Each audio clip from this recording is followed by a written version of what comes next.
Welcome everyone to the second top 32 of the Scottish Virtual Drift Series. We are back at Driftland with an amazing lineup today. The bracket is filled, everyone's ready to go, and it is going to be a sick day. So we hope you're ready for drifting, and we definitely are.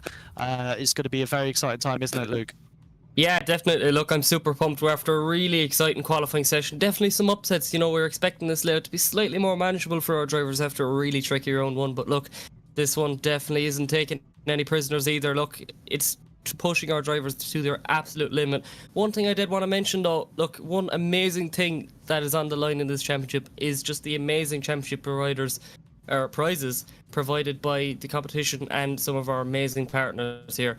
So let's take a quick run through on what's on the line.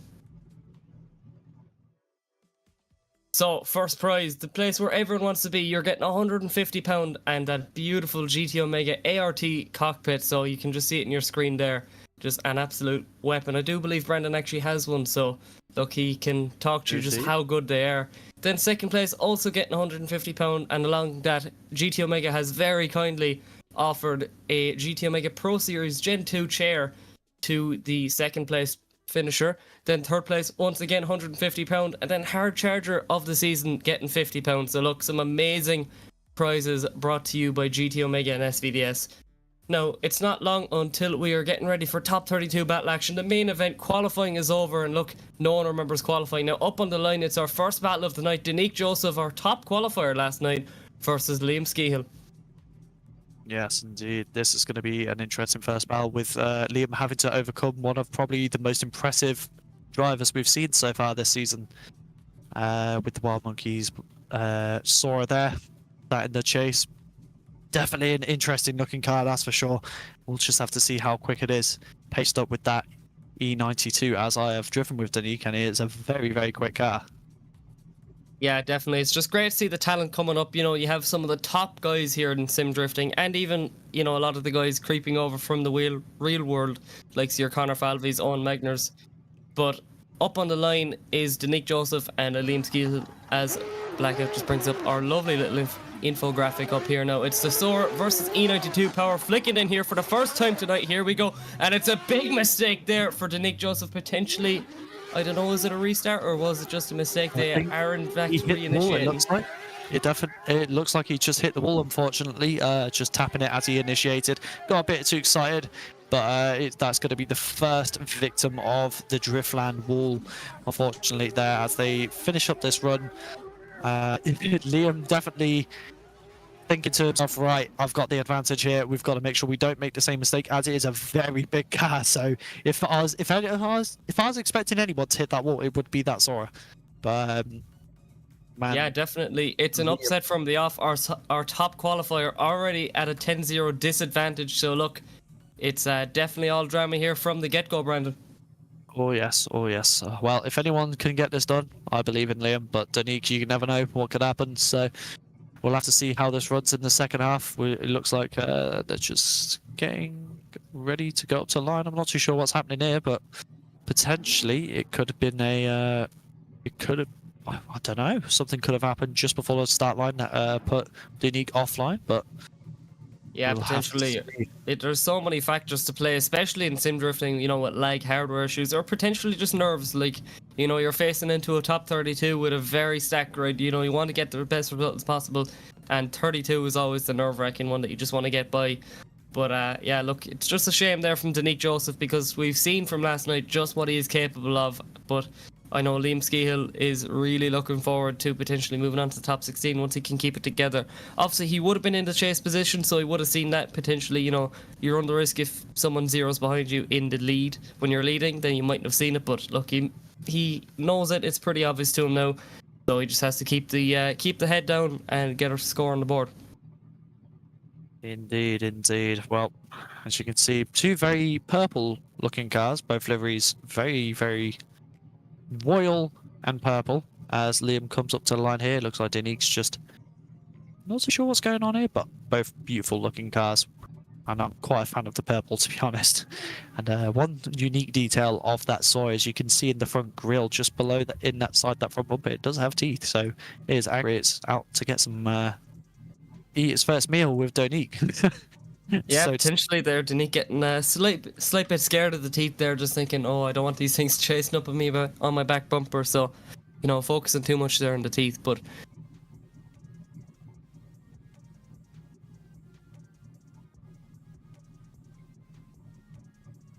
And I've just gotten a word in my ear that it will indeed be a rerun, so Judge is finding something there and deciding to rerun it. I'm not too sure what it is quite yet. We're going to try and get a bit of word on that, but... So it will be a rerun. So look, basically, Brandon, the clock is turned back to 0. So pretty much what you just saw meant nothing. So you just see Liam Skehill teleporting back to the pits there. well, that's one of the unique things about Wild Monkeys. They do have some experimental technology, I think, for much of this. So it wouldn't surprise me with some of the way their cars are designed.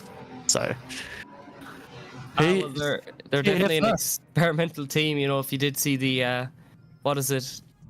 I forget what the name of it was, but it was an A80 Supra with a Tesla front end with one of the Wild Monkeys guys. But look, this one's sticking to form a slight bit more aside from the teeth. You know, just a normal old Soarer, which is the only Soarer in competition here tonight. But anyway, we are ready to go, Brendan, for, we'll just call this one the first run of the night.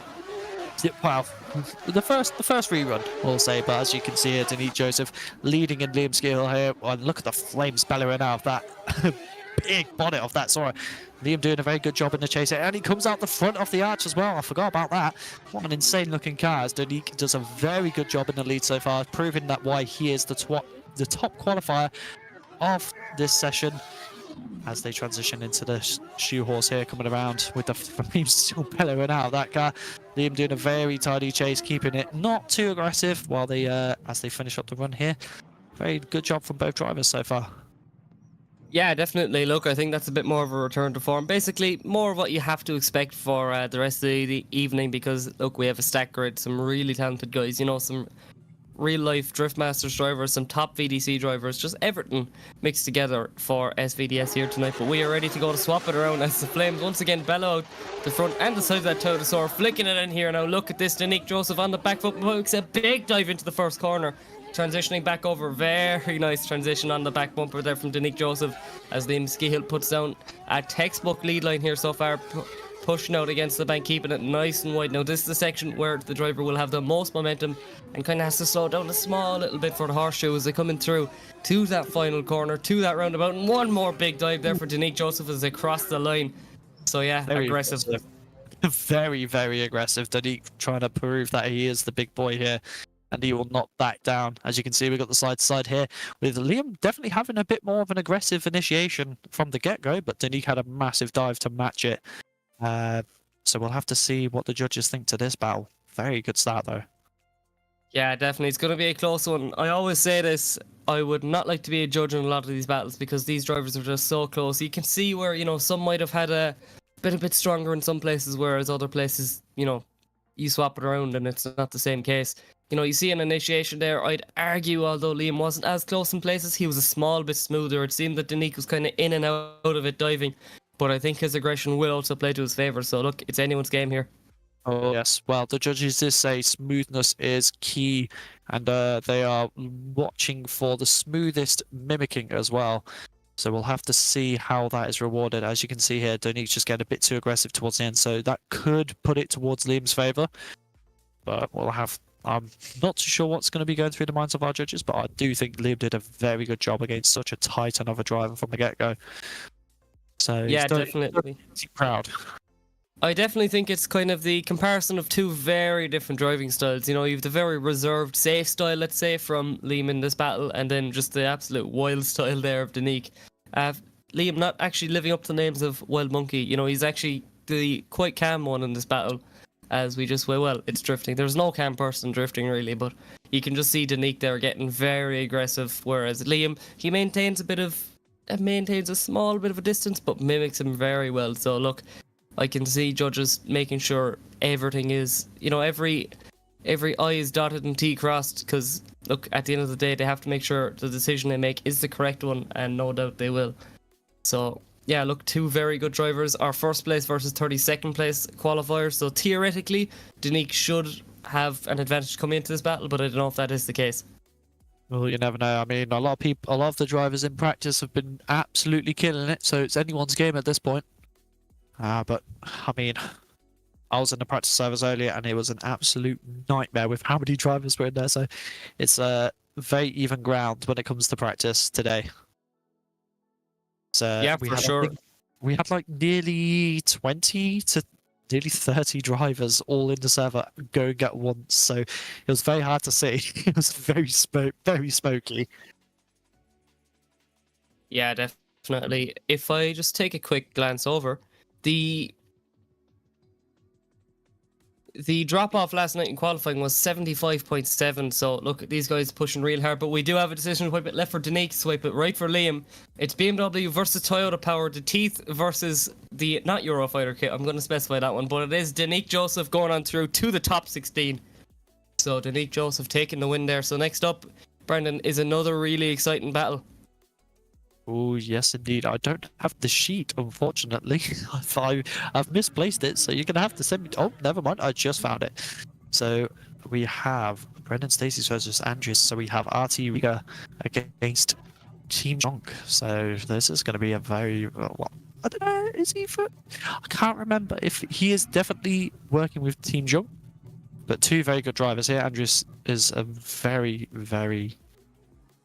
So I'm assuming if it's Racing Team Riga, I believe, is Andrews Latvian, I believe? I'm going to assume we're going to have to check over that one. But I do know that Brendan Stacey is definitely one of the most committed drivers in the grid, just by... he's coming to us all the way over from Australia. So look, I'm not too sure what time it is from at the moment. And Andrews is indeed from Latvia. So look, two very different countries, but definitely two amazing cultures in drifting. So, and you've the pretty much two very popular chassis, the E chassis and the S chassis. So let's see which one will come out on top as they come across the line. So here we go, that Cusco S13 coming into that first corner. Oh, big mistake there from Brendan coming into that first corner. He looked really quick, but it seems to have caught him out a small bit as Andrews makes his dive now right onto that door. Two really competitive guys here, both 16th and 17th in qualifying respectively. So this should be one of the closest battles tonight going off qualifying as they come in through here. Look at this, Brendan Stacey on a real nice line here now, but Andrews definitely no slouch in that chase position as he gets right up onto the door. And a very nice job there from the RT Riga driver in the chase, but Brendan making sure he puts in a belter of a lead line. Very fast car, I can tell you that. That PS13 is no slouch. It is a fast car, and the driver is just as crazy to be as fast inside. But we'll have to see how Brendan responds to this chase from Andrews. Yeah, definitely. And here we go, the lights going green. Brendan Stacey in the chase, Andrews in the lead as they flick it in into outer clip one, going into outer zone 2. Brendan Stacey definitely trying to make sure he gets onto the correct line for the chase. He is diving in and out, bobbling. He's like a boxer on his toes, making sure he is there with Andrews in the chase.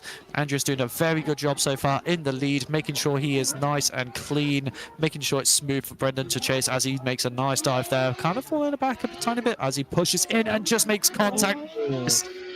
And unfortunately, Brendan might have just thrown it away there, but a very, very good battle indeed. Yeah, I think this is what it's going to come down to tonight. You know, we saw it in the last battle there, just aggression. It's definitely what the judges want, but they want smoothness, and they definitely don't want over-aggression there. I think Brendan, he knew it, that bit of a mistake in the first run, and he knew it to pull out something special. Potentially, wasn't as close as he wanted to be in the first section of the run, so he just had to make a big dive, and unfortunately, it just didn't work out. As I don't think there's much sign of braking. Like, it seems to me that... Andrews was just left foot braking, but we're going to have to see. We do have a decision indeed. So Brandon, swipe it left for Brendan Stacey and swipe it right for Andrews Kleinburg. Oh, and we got two, and it is Andrews Kleinburg. So unfortunately, Brendan just being a bit too aggressive towards the end there is definitely a place where you want to be careful as a chase driver, because there's a lot of chances of slowing down. But well done to both drivers. Brendan putting an absolute textbook run in the lead. And congratulations to Andrews. We will see him in the top 16.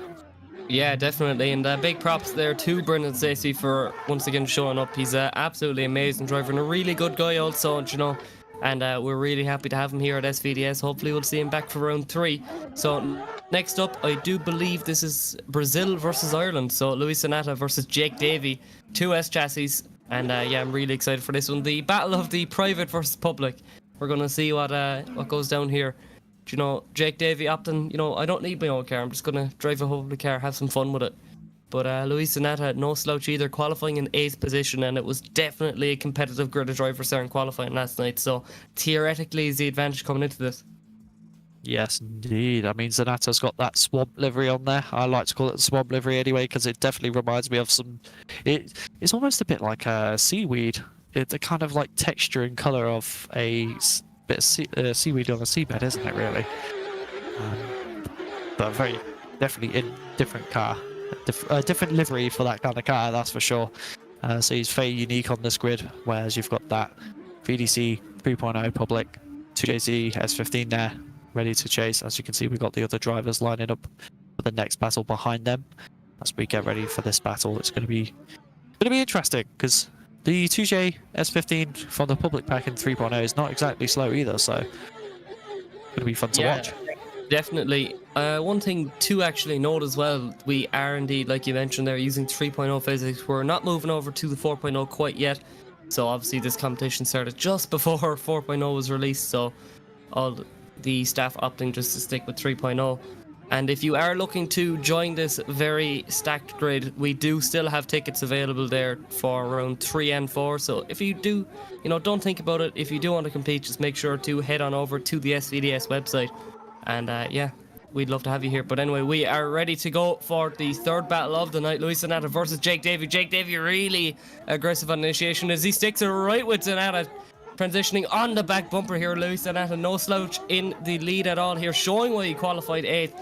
And look at this real nice line from both of these guys. Jake Davy not letting that that private car get by him whatsoever. Transitioning over now into that horseshoe. Look at this, another big dive. Jake Davy is not giving Lewis an inch. But Lewis definitely, look, showing us a textbook lead line. If you do want to do a lead line to this track, just look at what Lewis did there. An absolutely stunning performance there from Jade Davy. Like I said, that car is those public cars aren't slow. It's all about how you set them up. So Jade Davy was proving that he can compete with the big boys in the private cars, regardless of what he's using.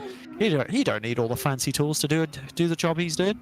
He just wants to drive and get down with it. So as the lights go green, Jake Davies leading in Luis Sonata here. Both S15s. Let's see how they do as they initiate in towards outside zone 2. With a bit of a check up there, maybe coming a bit short on the outside zone, but they do a very good job of bringing it back as they transition now, coming in towards the office.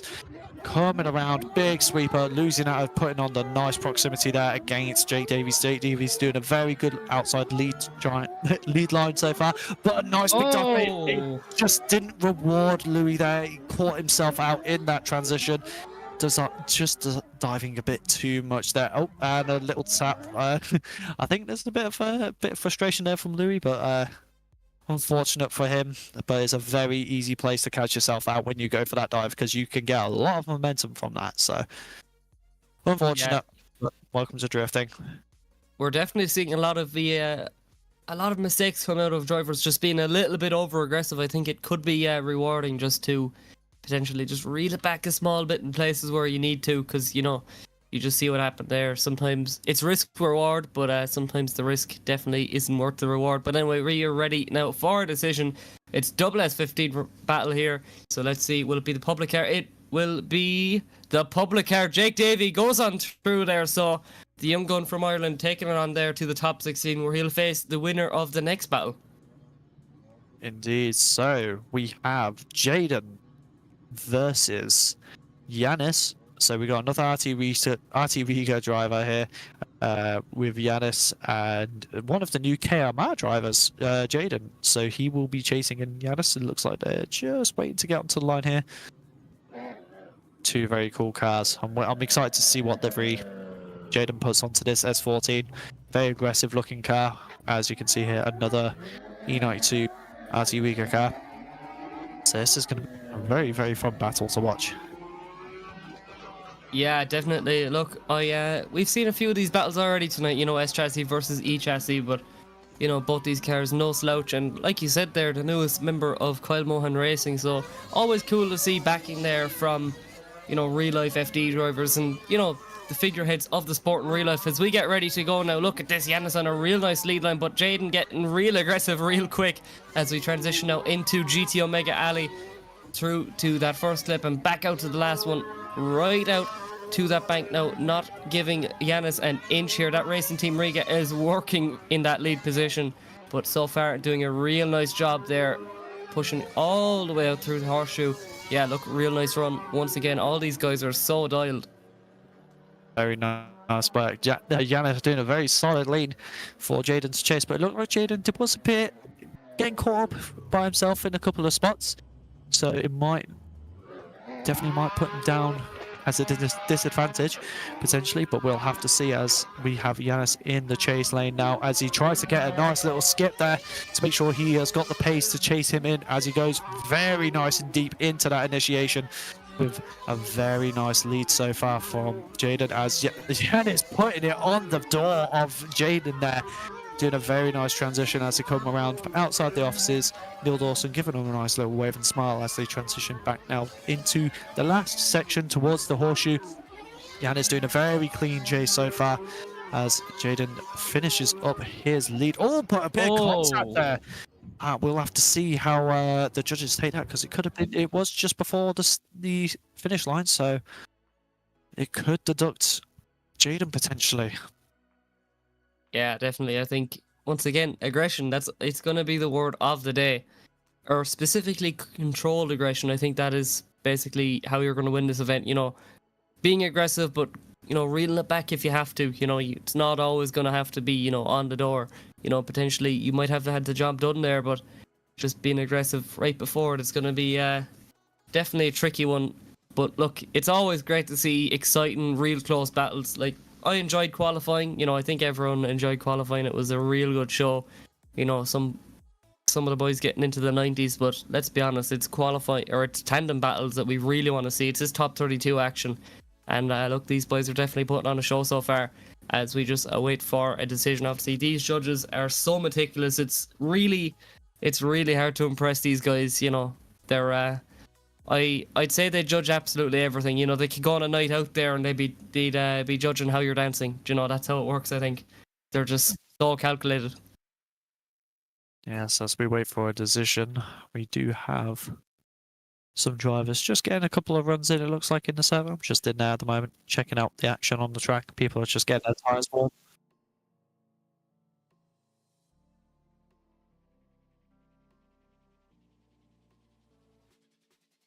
But as you can see here, very, very interesting conclusion to this battle. Yeah, definitely. And this is our first quarter of the top 32, by the way. So, look, we're 1 quarter of the way there, 3 quarters left to go. And personally, I'm absolutely buzzing. And I do believe we have a decision. So, just waiting for that screen to pop up here.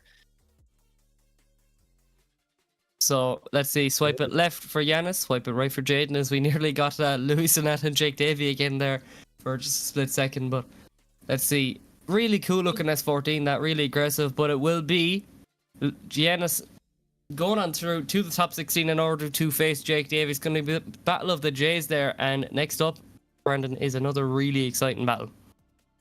Indeed, indeed, indeed. I'm just trying to see who's at the start line myself. I don't have the sheet, to be honest.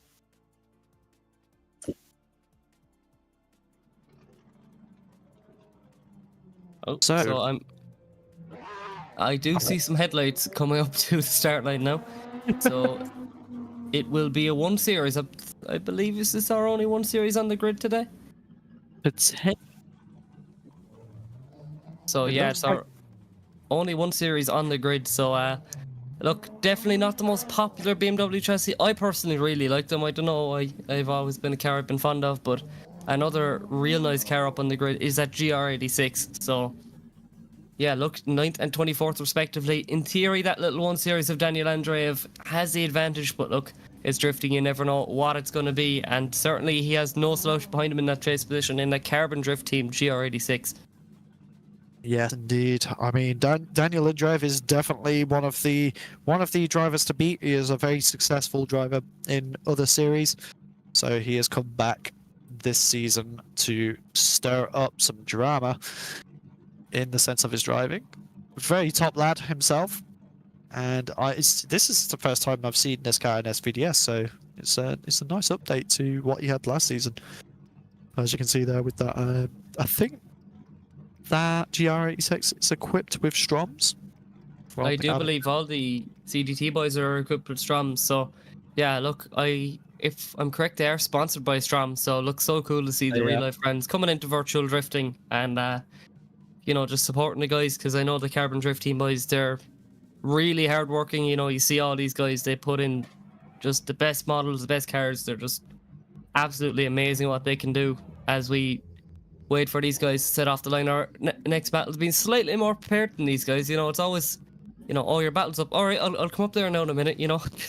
As drifters, they're not the most timely people at times, but look, we'll forgive them. We'll forgive them this time. You know, they have to be on it for the top 16 battle, though.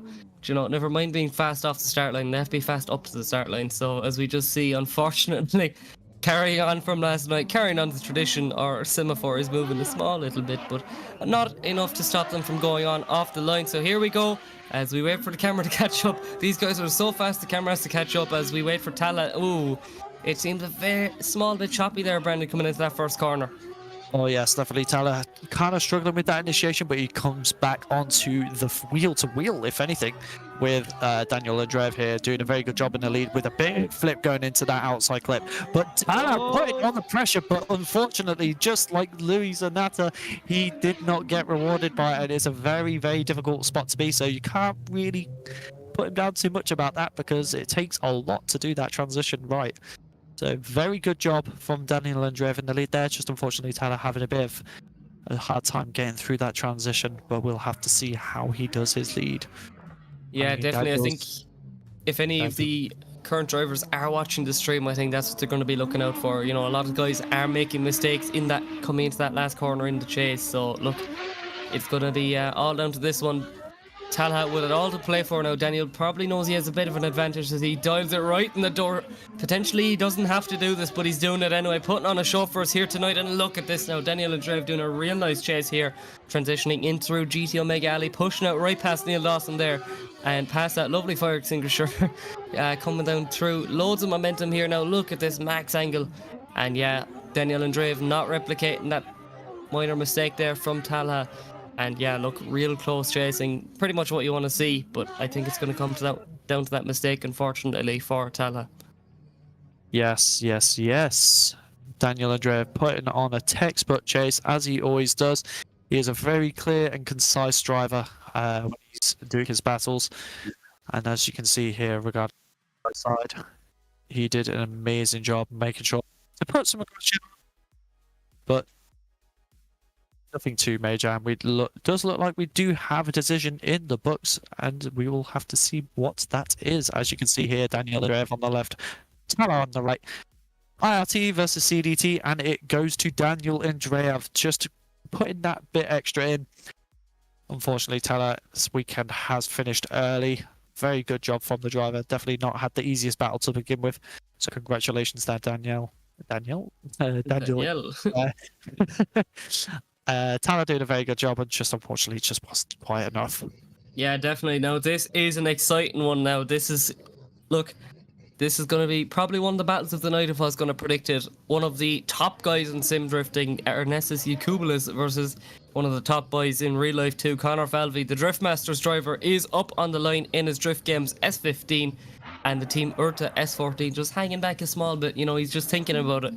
You know, he's just making sure as he just drifts his way right back up the lane. He's getting a feel for the track there. He's testing out the grip. You know, he's a very professional guy.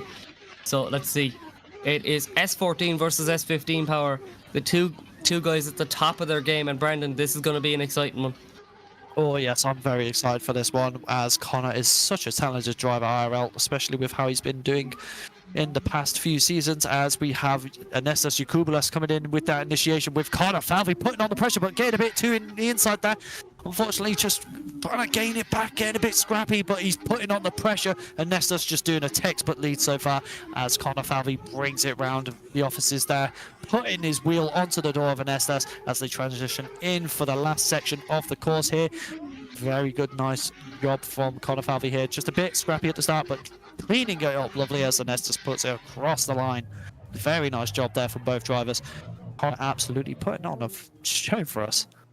I think if you wanted a definition of how to transition into the chase there in that last corner, Conor Falvey just showed you, he kind of hung back a small little bit coming into it and then piled on the pressure, got back on throttle. But I think the precision there from Andrev was for Yakubulis, sorry. I was looking back into the past, but we should be looking forward. Yeah, Yakubulis there, pin perfect on that lead once again. Look, I think he's such a good driver to chase because you always know he's going to be pin perfect. But anyway, we are off the line, ready to go. Conor Falvey in the lead, Yakubulis in the chase. And look at this now. Yakubulis getting real aggressive once again, straight away. And look at that on the back bumper. Conor Falvey doing a real nice job, but I think he's going to be slightly worried about that back bumper there as Ernestus is not giving him an inch. Look at this now. Team Drift Games versus Team Urta as we come in through to that final section. Look how quick, but oh my god, what a transition there from Ernestus Yakubulis. He is on one tonight. Look at this. That S14 was on absolute rails, and I don't know how he made that work. He was actually phasing through the car there. If that was real life, the back bumper would be absolutely into the stratosphere by now. First transition from Conor Falvey in his chase, that was a very, very close call from that dive. He's definitely, you know what it is, he's just thinking the Drift Games team must be keeping an eye on what's going on. He's like, yeah guys, watch this. I can hang in the sim too. And definitely proven that, as he's got probably one of the hardest people to go against in the first battle. But there's definitely a more reserved start from Anestas. I was expecting a lot more proximity from the start for him. But as you can see here, he's, like you were saying earlier, controlled aggression from Anestas Yakubulis here. But that last transition was definitely crazy from Anestas. I'm surprised he didn't actually. It kind of almost looked like he made contact there. Just a little love tap coming through that last transition. But we'll have to see what the judges think of that. It was way too close to even think about. Very good job from these drivers. I'm kind of getting a bit sweaty watching this, to be honest. Thinking I might have to go against one of these guys potentially at some point. Yeah, definitely. Both these guys are on an absolute flyer here once again. Both guys representing kind of the real life section to the drifting as well. Obviously, Conor Falvey driving in the Drift Masters Championship, representing all his real life sponsors and his real life team here with an excellent replica of his real life pro car. And yeah, look, both these guys are definitely no slouches here on the sim. As yeah, look, there's a few little differences to kind of separate these guys. I'm not too sure which way it's going to go in favor of, but all I know is we're being treated to a show. Oh yes, I've just noticed that we do have the colours fixed on the liveries this time, so we don't have a purple rear end on Conor Falvey's car this time around. So I missed the purple, to be honest. I think that looked rather cool. It was definitely an interesting colour combo, that's for sure. So it might have been a good way to kind of prototype a potential livery for next season for him. Look, if Dave Egan wants to field the third S15, because I know Connor's quite fond of his blue, although he did have the green previously, but I know he's quite fond of the blue. If he did want to field the third S15, I think the purple is one to consider. Oh yes, definitely. Dude, I just love the way that car looks. I mean, seeing the real life footage and photos of that car is it's so incredible. Such an amazing car. And obviously, it was modelled and liveried by our head judge RYZE. So he did an amazing job on the car. And I know that he's constantly working to make sure that that car looks as perfect as he can. And Conor definitely putting on a show with it. And that's just doing what he always does, representing Team Urta, being an absolute robot. It did feel very scrappy. Like there was a bit of scrappy moments from both of them, though. So this might be why our judges are taking their time. So could it be a shake-up from the start? Could Conor Falvey take out the absolute titan in the sim that is Anestas Yakubulis, or could Anestas make us upset for Conor Falvey? We'll have to see. I mean, potentially we could have Tomas Falvey watching his dad. Could be watching him in the stream. He could be here, so hello if you are. And yeah, big shout out to Tomas. definitely one of the friendliest guys in drifting, I'd argue. But I think one thing to also note there with Conor Falvey, I think he's going to be looking up. He's looking to try to get as aggressive as possible, slot himself in as far into the show as possible.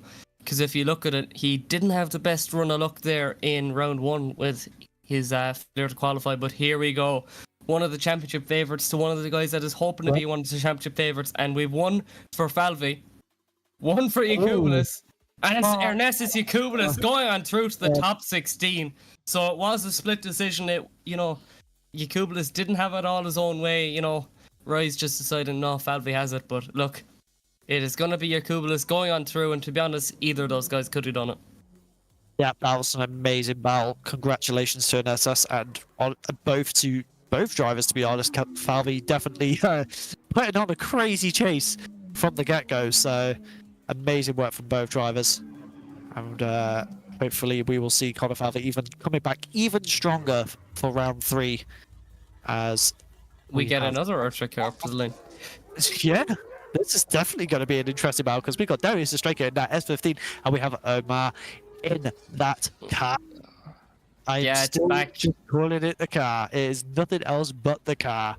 It's back. We can't get rid of it. And I think even if you tried to get rid of it, it would somehow come back. I think it's possessed. And I'd say the man who will be driving it will be like a man possessed because, look, he'll be wanting to take down one of the big names, a favourite for the championship in Darius Ostrake, another excellent driver there. Both the Orta boys are just machines behind the wheel.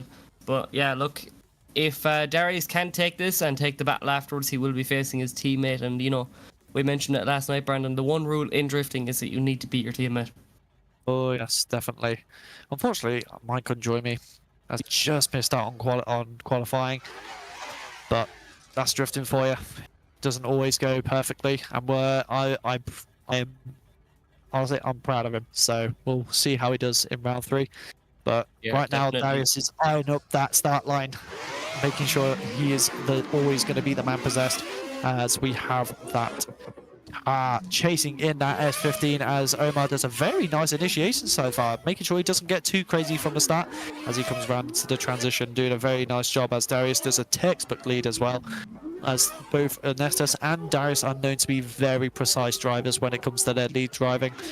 And they transition in towards the horseshoe here, and Omar in a very close transition there, doing a solid job in the chase. Darius puts it across the line. Very nice first run from both drivers there. CDT definitely coming in strong today. Yeah, I think that was the definition of control aggression there. He was close throughout the whole thing, but didn't risk it. He played it nice and safe, and safe is still pretty much on the door for the likes of Omar. But yeah, look, both guys absolutely amazing as we swap it around. By the way, this was 5th and 28, so I think qualifying doesn't always represent how good a driver might be in the lead because you're focusing so much on one thing, whereas here it just comes a bit more naturally. But we initiate and look at this now from Ostrake as he gets right on the door of the car here as we transition back bumper to front bumper here, and look at this from Ostrake. He's making sure he gets his place in the top 16, but he might have it all his own way as Baghdadi gets it all the way right here as we transition into that horseshoe. Look at this. This is going to be an incredibly hard one to judge as we come across into that last corner and across the line. Both guys pin perfect in the lead, pin perfect in the chase. Look, it's going to be definitely difficult to separate these guys. Oh yes, Darius I knew straight away as soon as Omar did that kind of chase, Darius was just instantly going to have to put the pressure on, and he did what he always does. And look at those transitions. Really good, and it looks like we have a decision already, so this might be a lot more of a clear-cut battle than we thought. Yeah, definitely. So swipe it left for Ostraka, swipe it right for Omar in the car. And it will be Ostraka going on through. So basically he saw what Omar did in the chase and he said, look, I can do better, buddy. He moves it on there into the top 16 to face the winner of the next battle. Yes, indeed. So congratulations to Omar for doing such a good job against, once again, another Titan driver. Definitely these guys are not having the easiest first battles, that's for sure. As we have Michael here from Team Escuco against Roshandi Andrea, who is representing Motorsport Racing in that KMR RX-8 replica and it does look stunning. I love that car. Definitely got a soft spot for it, as we have them on the line here, waiting to go. So best of luck to both these drivers as they wait to send it. Yeah, like you were mentioned there about your teammate, unfortunately we have some shake-ups, you know, the likes of some of the Irish clan and Cian Reedy, your teammate, and Merker Rook, our previous round winner, unable to make it. You know, I had the pleasure there talking to Cian at round 1 or round 2 of IDC. You know, he was you know, first time properly talking to him in person, you know, real nice guy, and unfortunately unable to make it. We'll see him back for round 3 hopefully, but just waiting to send these guys off the line. Yep, indeed. I mean, our head judge RYZE was saying that Cian is a very talented driver, so it's once again, even some of the best drivers just don't have a good day sometimes. As we have Michael leading in Rushandy here in that RX-8.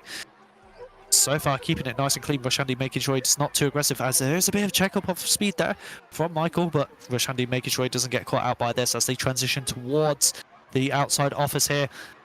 Doing a very good job so far in the lead from Michael, but Rushandy making sure he stays there, pins it towards that door as they transition now into the last one. But Rushandy almost taking off the back bumper of Michael's Escuco BMW here as they come around the line. Very clean run from both drivers here.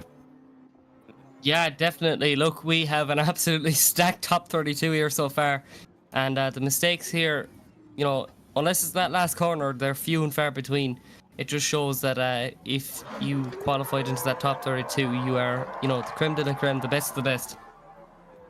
Oh yes, definitely. I cannot wait to see how Michael responds to this chase that Rendi put on him. And I've done quite a lot of practice with Rushandy on this layout, and he's definitely feeling dialed. So it's once again not an easy driver to go against from the get-go. But both of them have the talent, both of them have the skill. As Michael comes into that chase with Rushandy in the lead, doing a very good job so far, kind of going in and out, making sure he's not in the danger zone when he's in the transitions, but he puts the pressure on as Rushandy goes around that outside zone in front of the office, doing a very nice lead so far, putting it deep into that clip as Michael comes around in the big angle there from Rushandy. Might have checked up a bit too much, but we'll have to see what the judges think of that as they come across the line. Very nice job from both drivers there.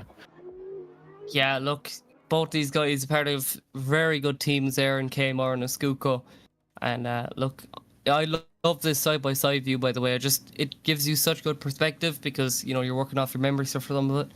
And yeah, look, it just shows you the difference. I think Michael was a small bit more aggressive. You know, he just had that proximity that that Rushandy, you know, could have used, but then he makes it up here into that final zone. So we're gonna have to see what way the judges go. They did mention though previously that they do want you front wheel to door ideally, not front wheel to front wheel, just avoids, you know, wheel on wheel collisions and stuff. But we're gonna have to see what way it plays. Definitely. I mean, Rushandy definitely did a very smooth chase, as you can see on the left there, but Michael putting on the pressure just as much. So it's not going to be an easy battle to judge. And I think this is potentially... No, I thought it was... oh, no. It is the final battle of this group from the looks of it. So it will be an interesting one for the next group, as I am against Verdin. So this is going to be a fun one. And it looks like we have a decision, don't we, Luke? We do indeed. So swipe it left for Michael, swipe it right for Rushandy. So here we go. 1 for Michael, 2 for Michael, and he goes on through there to face Darius Ostrika in the top 16. So look, we are halfway there now through our top 32. We're getting through them thick and fast here as I'm not too sure, will we have to be doing a server reset or going to a break? But I will let you know once I know. But yeah, Michael going on through, representing the Escuco now into the top 16s. We get a lovely view of the office here at Driftland. And once again, big shout out to all of our sponsors, including GT Omega, who are supplying such an excellent prize there for first and second. Yes, indeed. And massive shout out to the organisation team and the judges. So yeah, we will indeed be going to a short break. So yeah, stick with us while you hear a word from our sponsors.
Are you ready? I'm ready.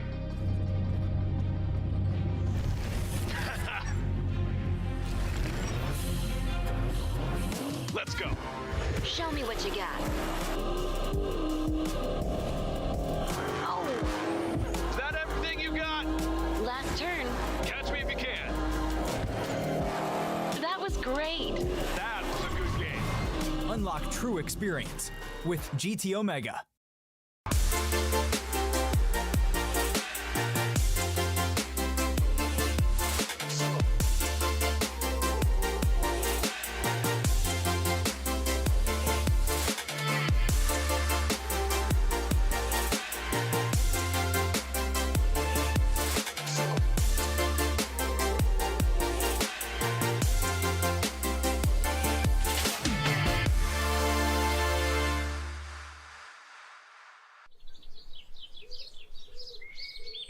I get the money and it's right on cue. Keep the duffel bag up inside my coupe. Hold a couple racks, tell 'em I love you. You wanna be a boss, do it like I do. Yeah. Get that money, I'ma flex. I get that money, I'ma flex. I get that money, I'ma flex. You now rockin' with the best.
GT Omega.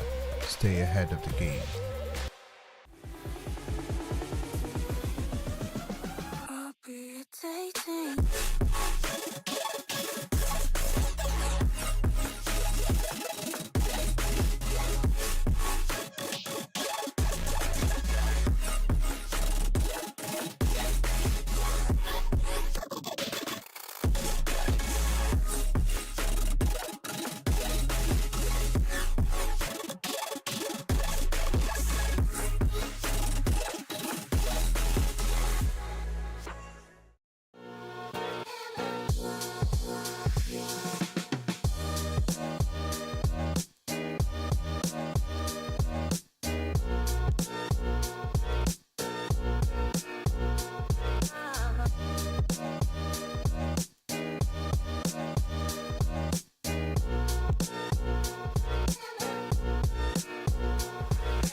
Are you ready?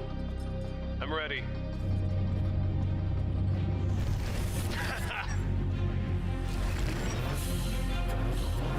Let's go. Show me what you got.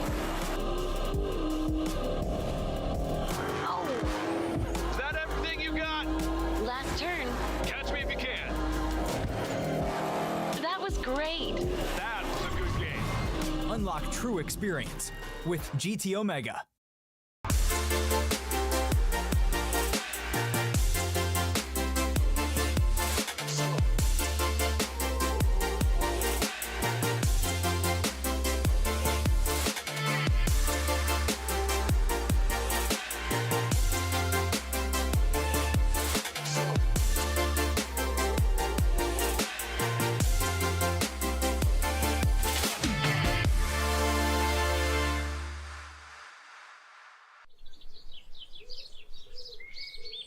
I get the money and it's right on cue.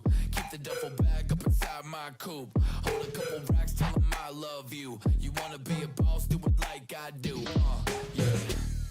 Get that money, I'ma flex. I get that money, I'ma flex. I get that money, I'ma flex. You now rockin' with the best.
GT Omega.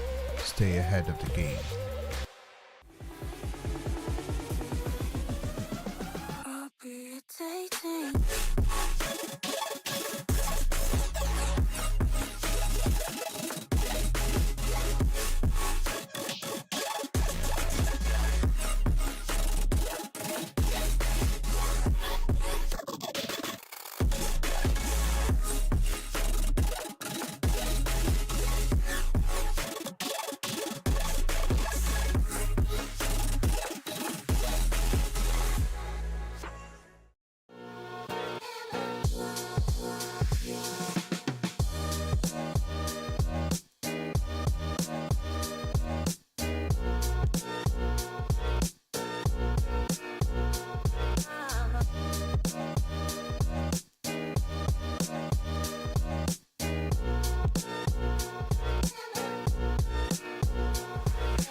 Are you ready? I'm ready.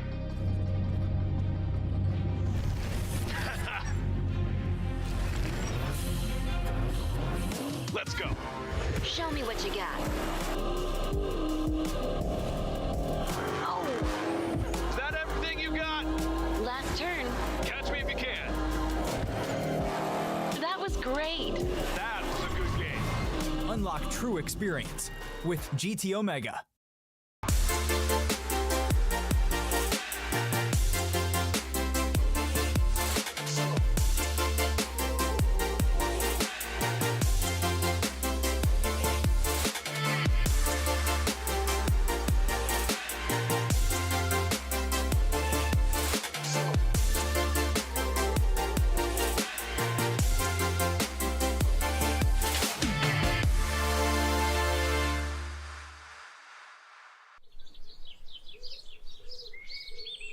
get the money and it's right on cue. Keep the duffel bag up inside my coupe. Hold a couple racks, tell 'em I love you. You wanna be a boss, do it like I do. Yeah. Get that money, I'ma flex. I get that money, I'ma flex. I get that money, I'ma flex. You now rockin' with the best.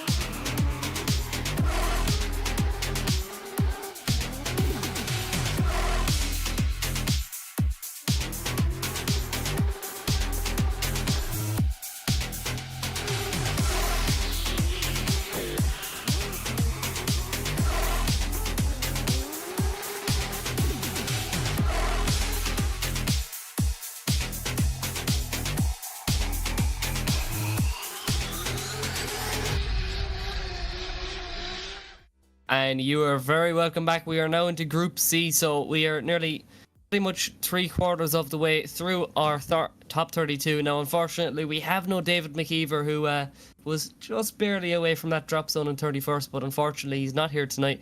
And it is Barna here up on the line, ready for a buy run in that lovely R34. So, yeah, Brendan, obviously, you know what it's like to face Barna. He's definitely a steep competitor.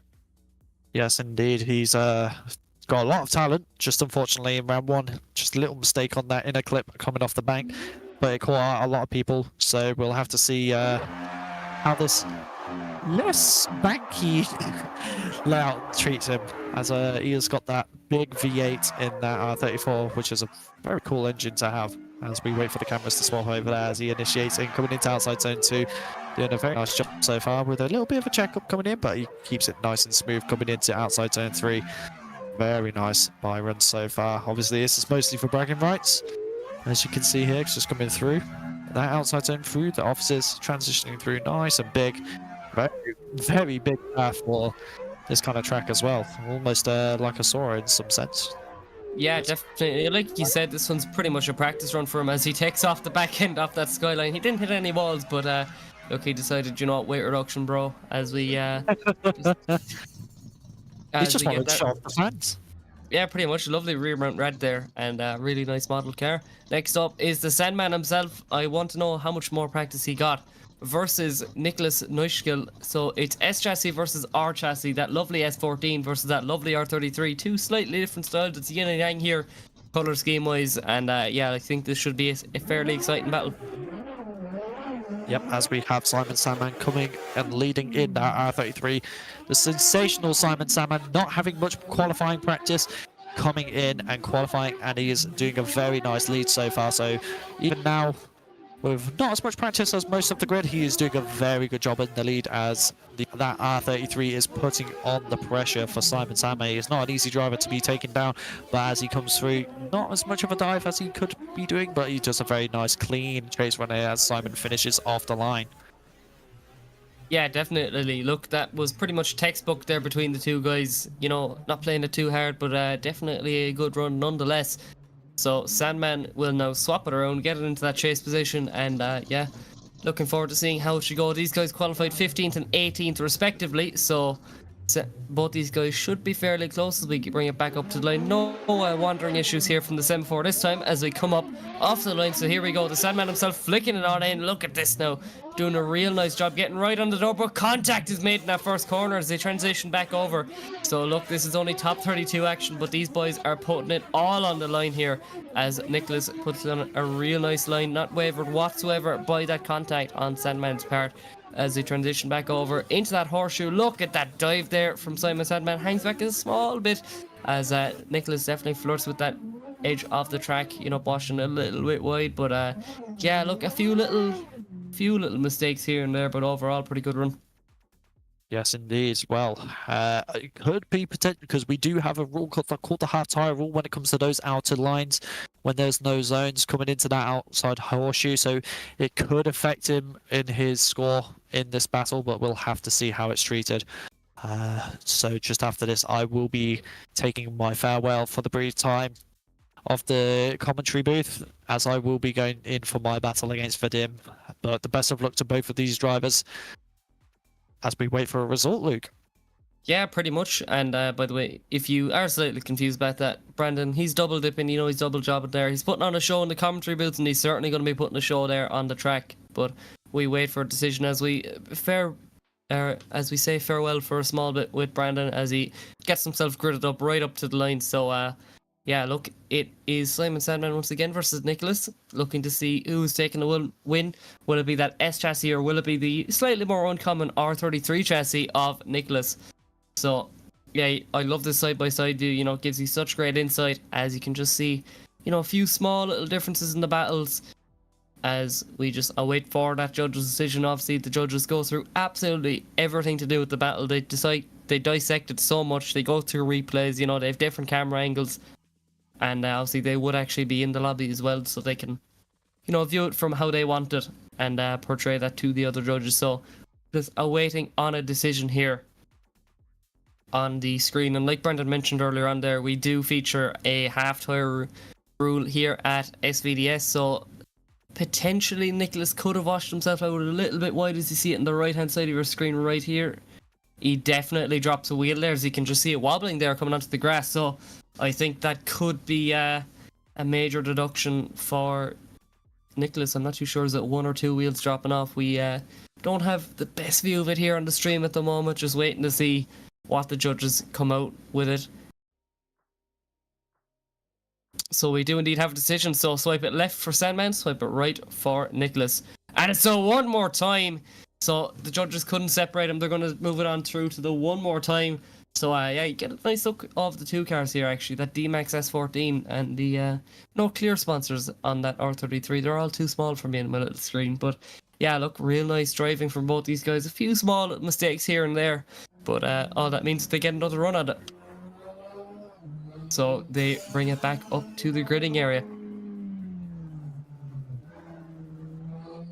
as we just await now for them to bring it on up to the line. So yeah, you look, as a driver, you just love to see it one more time, sometimes more than a win actually, because it, you know, especially if you're not happy with your driving or anything, you know, you get another chance that you know what you have to improve on and you can just focus on that. And look, it's more runs, you're getting your money's worth when you pay your entry fee, and you're just having fun really. So anyway, we are off the line, so here we go. Simon Sandman to lead, Nicholas to chase on in that R33. Look at this real nice run so far, playing it nice and safe as Nicholas, you know, not pushing too hard, but I am immediately corrected there as he gets a big dive there in through GT Omega Alley. Sandman now starting to pull a little bit of a gap, starting to turn the screw a small bit, as let's see what can Nicholas do, coming into that horseshoe, transitioning back over now on a big dive, and oh, Sandman makes contact with the wall, it seems there, just throws it all away. That is a big mistake, and yeah, definitely came into that one very quick, and he made contact. He made some big contact there, so we're gonna have to see, was it a... It doesn't seem that anything was forced or anything. It seems that there was a bit of a gap and it might have just been on Sandman's own accord. So let's see, what can Simon do to potentially make up that huge deficit in the second half of the battle. We are ready to go off the line here now as Nicholas sets off in that R33, flicks it in right before the line. Look at this Sandman. He has to put in a show run here. Look at this, potentially knows he's thrown all the way, so he is going to be throwing hammer and tongs at it. As we transition back over into GT Omega Alley, both guys on a real nice line here. Sandman not separating whatsoever as they transition over now. Now this is where all went wrong for Sandman. Let's see, Nicholas gets by there, thrown on big angle as Simon hunts for the door across the line. Real nice run there, and yeah, just a few choppy areas from these guys through the last 4 runs. But I think unfortunately this will see Nicholas through unless the judges have seen something that I haven't. But yeah, unfortunately, Sandman making contact with the wall. Such a great driver, and we always love to see him here at SVDS. So just waiting on that judge's decision to drop on in. So yeah, you can just see there where all went wrong for Simon Sandman. Nicholas managed to finish out the run there. So let's see, swipe it left for Sandman, swipe it right for Nicholas. As we await there. Once again, the lovely stream overlays here brought to you by Blackout. So there you go. Nicholas moving on through. Potentially, you know, he's going to be counting himself lucky there because it was definitely a close battle up until then. But I think Nicholas there definitely deserving of the win. A really cool looking car and a really good driver also. So we'll be bringing it back up to the line now. It's going to be Vadim Abramov versus Brandon Carter, our very own commentator here at SBDS and at Frontside Racing S15. Obviously, Brandon owning a very cool looking scooter shop. And you know, if I know if I was going over to that, if I was in that direction, you know, I'd be looking to get myself a bit of a scooter. And it seems on the graphic he is driving Cian Reedy's Cian Reedy Supra. So he's indeed in his S15, a real nice looking S15 by the way, with livery by Angle Design. So yeah, let's see. I know Brendan not feeling confident sometimes, but I think he's pretty happy after his practice runs today. You know, he feels confident in chasing. So let's see, he's in the chase position to start off. Vadim in the lead, qualifying a bit higher in 7th position compared to Brendan's 26th. But as we just see there, the two super battles there, James Young there showing off that he can open up and down his bonnet in that background there. As we await on the start line, no movement from the semaphore this time as the lights are gone. So here we go. You can see there Brandon Carter clunking it into gears. They fire down to the straight. Big separation here now as Brandon Carter has to make a big dive. Cuts up on the inside of that circuit there. Transitioning over on the back bumper here now as Vadim puts on a real nice lead line here so far. Transitioning over back across the bank. So look, this is where Brandon Carter starts to turn the screw in his favour. He starts to pile on the pressure. Obviously, he has to make up something. A big dive here now, cutting up on the inside a slight little bit, but getting right on the door. Contact is made, pushing out Vadim. So yeah, it's a small bit choppy there, unfortunately, from Brandon. But yeah, look, I think there were some shivers of real exciting driving there from both these guys. Not a whole pile to critique about Vadim there. Pretty textbook lead line as we swap it around. So let's see. Look, it seems to be going in Vadim's favour at the moment, but you never know. This is what's amazing about drifting, you know, you never know until it's over. So here we go. We bring it up to the line. It's going to be Abramov now to chase in Carter. So here we go. BMW versus S15. Look at this now, flicking it in. Definitely a lot more control there from Vadim as Brandon Carter smokes out Driftland here in that beautiful S15. Vadim now getting himself right involved there, right on the quarter panel of that Toyota Supra. And yeah, real nice job in the lead position here from the commentator Brandon Carter, flicking it over in that Frontside Racing S15. Vadim now right onto that quarter panel, coming into that final section, hunting down that S15 as Brandon Carter just shows us how to run that outside line. So yeah, look, real nice pair of runs there from these guys. So we're gonna have to see what way the judges find that. And you just see there potentially Brandon Carter struggling a small bit off the line and having to make up for it in a big way, cutting up on the inside of the circuit, whereas Vadim looked a lot more comfortable there. And yeah, look, just a small bit more proximity, a bit more control. And I think that BMW, he's definitely won for tonight. You know, we're going to have to see what way he progresses on later on. But Brandon Carter definitely no slouch behind the wheel either. You know, put on some real nice driving there in the previous round at round 1. And just a small little issue at the start, unfortunately, getting him caught out. So I do believe we do have a decision. So swipe it left for Abramov, swipe it right for Carter. Two amazing looking cars, two slightly different styles as Abramov moves on there to the top 16. So unfortunately, we don't bid goodbye quite yet for Brandon Carter. He will be joining us once again in the commentary booth. So look at that lovely Frontside Racing S15, unfortunately bowing out of competition. So next up is a big battle. This one is a championship contender here in Owen Magner. Just a pure talent behind the wheel. Higher qualifier than James Young in the chase there. 2 Toyota Supras, 2 A80 Supras. So yeah, look, excited to see what way this can go. That is a borrowed car, by the way, in Owen Magner's case. That is Mark O'Rourke's car. So he's representing his teammate, I suppose, as he could call it. Unfortunately, Mark unable to make this round.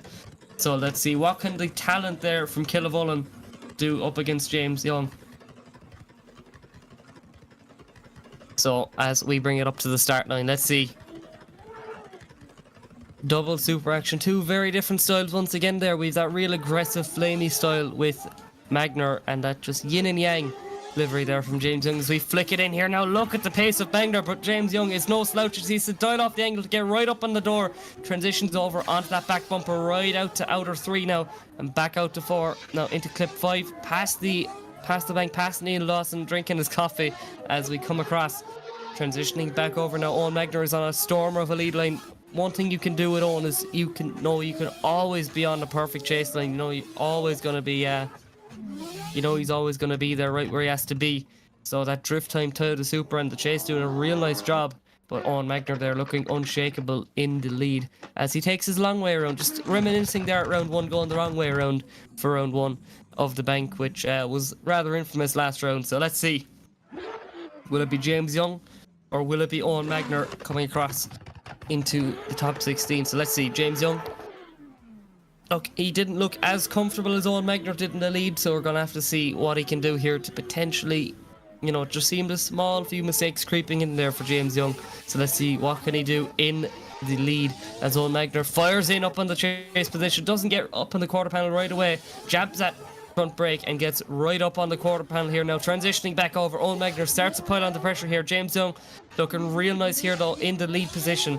And look, there's no separating these cars.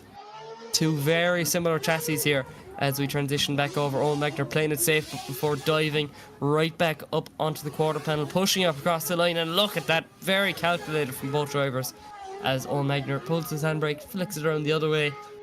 And yeah, look, real nice pair of runs there from these guys. So let's see what will the judges play in favour of. You just see there actually James Young being a bit more aggressive on the chase than Owen Magner, potentially Owen thinking he's a bit more of an advantage than he does, but I think it's just section by section. Some drivers are stronger in the first half, others in the second half, so we're going to have to see very similar between these two guys. Owen Magner playing it a bit safer. We're going to have to see, it might come down to that lead yet, so we await there. Obviously Owen Magner, a talent in SVDS and in the Irish Drift Championship in real life, driving a beautiful C80 in the Pro 2 category. He got offered his Pro license, decided to hang back in the Pro 2s for a little bit, get a bit more experience and fight for potentially 2 championships. And yeah, real nice runs there from James Young also in that drift time Toyota Supra. So just wait to see, do we have a decision? And by the way, just a quick shout out there to all of our sponsors, which you can see at the bottom of the screen. FrontSide Racing, Kaptured Media, Mclellan Motorsport, Edmonstone Garage, GT Omega, who are providing some amazing prizes there for the championship, Dyce Carriers, and basically the platform which you're seeing this on, Driftland. It's a virtual Driftland. We're on the Driftland YouTube channel.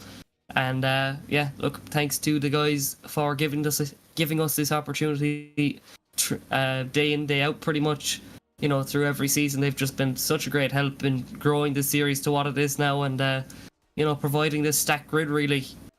I think the grid we have on show here is absolutely amazing, from top VDC drivers to talents in real life. And a lot of these battles are upsets. There's a few that haven't gone the top guy's way. The underdog maybe getting a bit of a chance here. This layout is definitely trying a lot of drivers. I think coming into it, a lot of the drivers thought this is going to be a bit handier than the first round. There's no bank, there's no bump or anything, but a lot of these guys aren't having it their own way, and they definitely have to work to get the battle win here so far in SVDS top 32. So just waiting for that judge decision drop in. These guys having a lot to look over now, just especially when you've such a close battle. And I think with these guys, it's not even as such, you're looking over the mistakes, you're just trying to pick everything over with a fine-tooth comb to get your winner here. And make sure to drop it down below who you think has the round, or who you think won this battle, as we just await now. And just to inform you guys on basically how things will be running next. Next up, we have Kieran Bond versus Dominic Bergman, then Anthony Taylor versus Caden James, Cameron Mustard versus Harvey Cundy, Vitaly Isav versus William Holloway. So I do believe we have a decision. So it's a double Supra battle, so swipe it left for Magner, swipe it right for Young. Let's see. One more time. Owen Magner, and Owen Magner goes on through there to the top 16.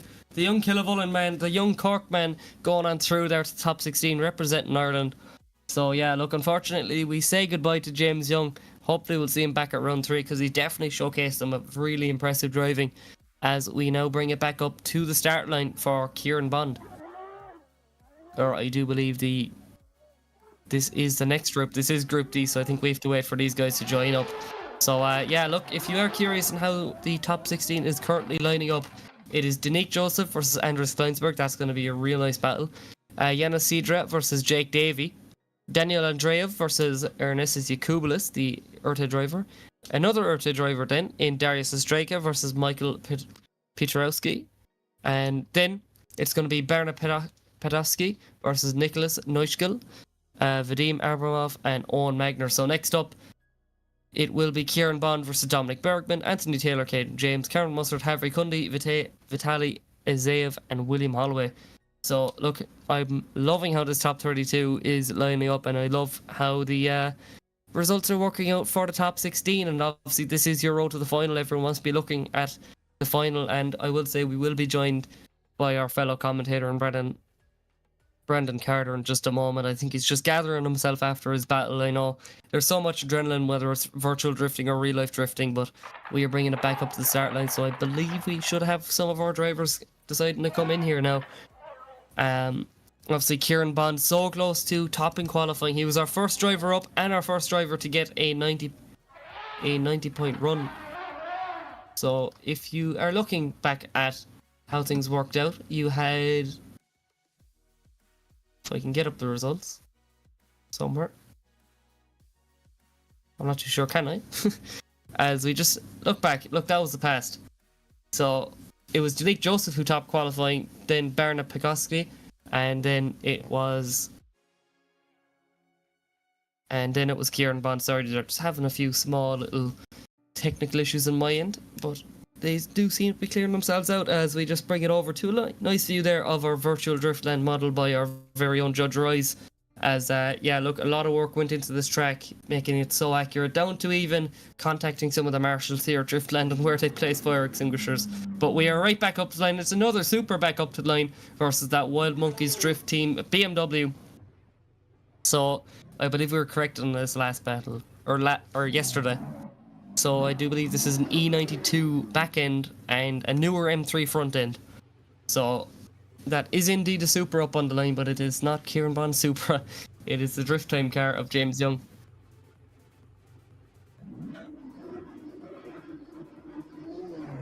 So, getting a few words about that. It's the same car as James Young, just minus the livery. He decided, you know, we're gonna have the same car, but I'm gonna put a hairdryer to it, start taking off stickers. You know, you don't need it. I'm gonna respray it red then, and it'll be absolutely gorgeous.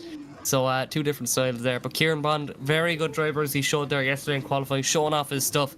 But Dominic Bergman, definitely no slouch either, as we await up on the line.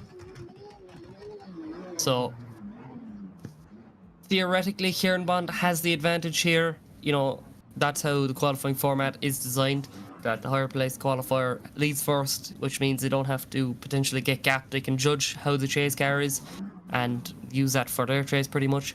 So theoretically has an advantage coming into this, but we all know that's potentially not how it plays out.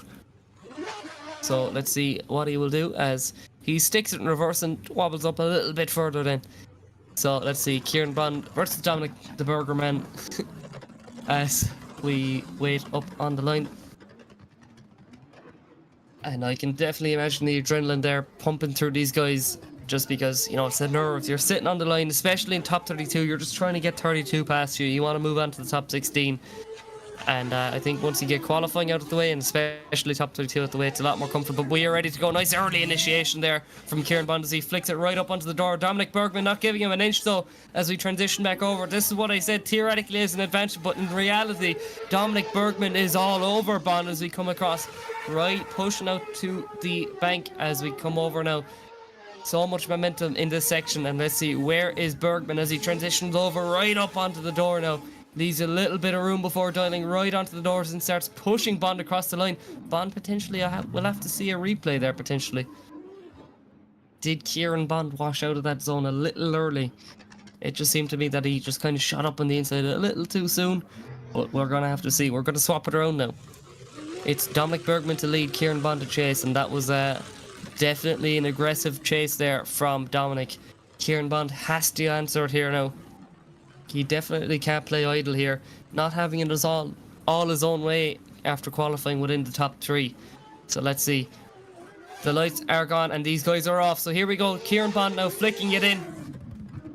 right up onto the quarter panel of that Wild Monkeys BMW. Look at this now. Transitioning over right on the back bumper. Kieran Bond is making his name known now to Dominic Bergman as they transition over back in through Danger Alley, in through GTO Mega Alley, pushing out over to the bank now and into that horseshoe. Look at this now. Amazing drive from these guys. Reeler. Oh, it's just too much though. So that is a big error. We're going to have to see whose part that is. We're going to bring it back to a replay. And yeah, look, here is that chase there. So aggressive from the start from Kieran Bond. And potentially there, Dominic Bergman just getting it all wrong on the wall, it seems. We did see a driver falling victim to this earlier on. So, look, it's all to play for here. And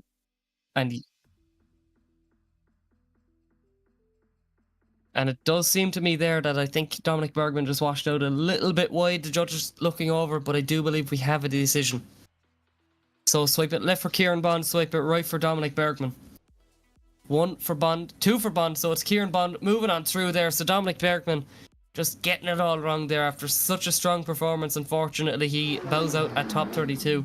Look, definitely no shame. I think once you qualify, it's definitely an honour. So Kieran Bond moving it on to the top 16.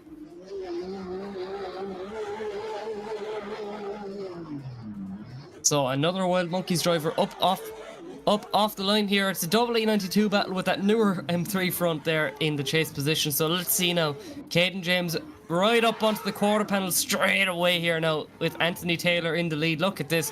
Did a real nice job. I believe Anthony had to correct us saying that this is not a Eurofighter.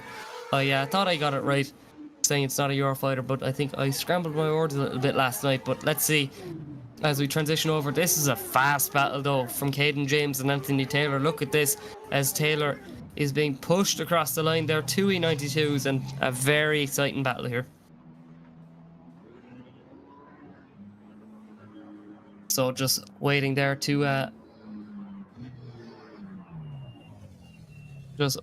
get him right back up to the line. And now for the semaphore to launch off the line. So here we go as flames bellow out of that Wild Monkeys Drift Team E92 / newer M3. I'm not too sure on the exact chassis code, but let's see. That E92 is pushing around the other one, and let's see. Caden James there not doing a bad job in the lead position. Anthony Taylor pushing Caden all the way over here. Now let's see what they can do. Washing out nice and white. It seems there that actually Anthony Taylor, oh, contact there coming at that final corner. As I'm getting scramped from my words, there's just action within every step. And look, a few little love taps across the line there from Anthony Taylor. So both guys really aggressive drivers. And look at this, you see slightly different, you know, the same type runs, but slightly different flavors there, slightly different styles. And that's what I think makes drifting so exciting. You get so many different driving styles and all into the one. So just waiting here for the drivers to come on through now and the judges to give in their decision. So look, this side-by-side view giving you the best possible, you know, look to make up your own minds about the battles. As if you are curious about how the top 16 is currently lining up before we get our decisions, currently Danique Joseph, Andrew Kleinburg, Yanis Cedra, Jake Davy, Daniel Andrev, Ernest Yakublis, Darius Ostraka, Michael Padowski, Berna Padowski, Nicholas Neuschkel, Vadim Abramov, Owen Magner, Kieran Bond, and the winner of this battle. So yeah, look, this is to see who will be facing up against Kieran Bond. And next up, by the way, we have Cameron Mustard versus Harvey Cundy, which I think is going to be a really exciting battle there. You know, a very established driver within SVDS versus a slightly newer talent who definitely made an impression at round 1. So I think it might come down to that contact there into that last corner with Anthony Taylor in the chase. You know, it just seemed a small bit choppy on Anthony's part, but if Caden is found excessively, you know, left foot braking, it doesn't seem he's hand braking too much there. So we're going to have to see. And obviously, as always, make sure you guys drop into the comment section below who you think has it, because look, your input is always important. You know, it's great to see you guys interacting and keeping an interest in it. I hope you're enjoying it so far. I know I am. So let's see if the judges have a decision. And I've gotten word in my ear, by the way, guys, that it is once again RYZE that is delaying decision. So RYZE is our slowest judge. If you could get some nitrous for him, please, it would be greatly appreciated.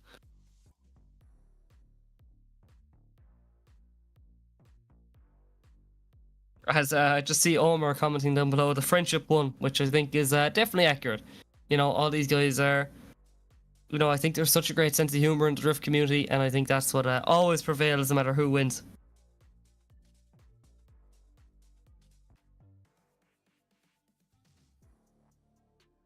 So once again, guys, make sure to drop on down who you think has that round win. I'm checking out the comment section, so you know, make sure to keep it interaction. You know, if you were a real life crowd here at Driftland, I'd be telling you to get up on your feet, come on, start chanting, and yeah, make some noise, really.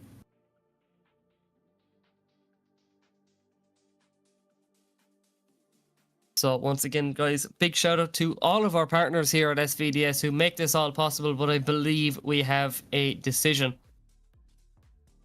So swipe it left for Taylor, swipe it right for James. Let's see. And so far it's Wild Monkeys, and it's the Wild Monkeys driver, Caden James, moving on through there to the top 16. So I'm sure that the Wild Monkeys crew will be absolutely buzzing for that one. Now, next up onto the line is a really exciting battle. One of the, how would you call it? The underdog versus the established, you know, big name here at SVDS. As we just await them to get up to the line.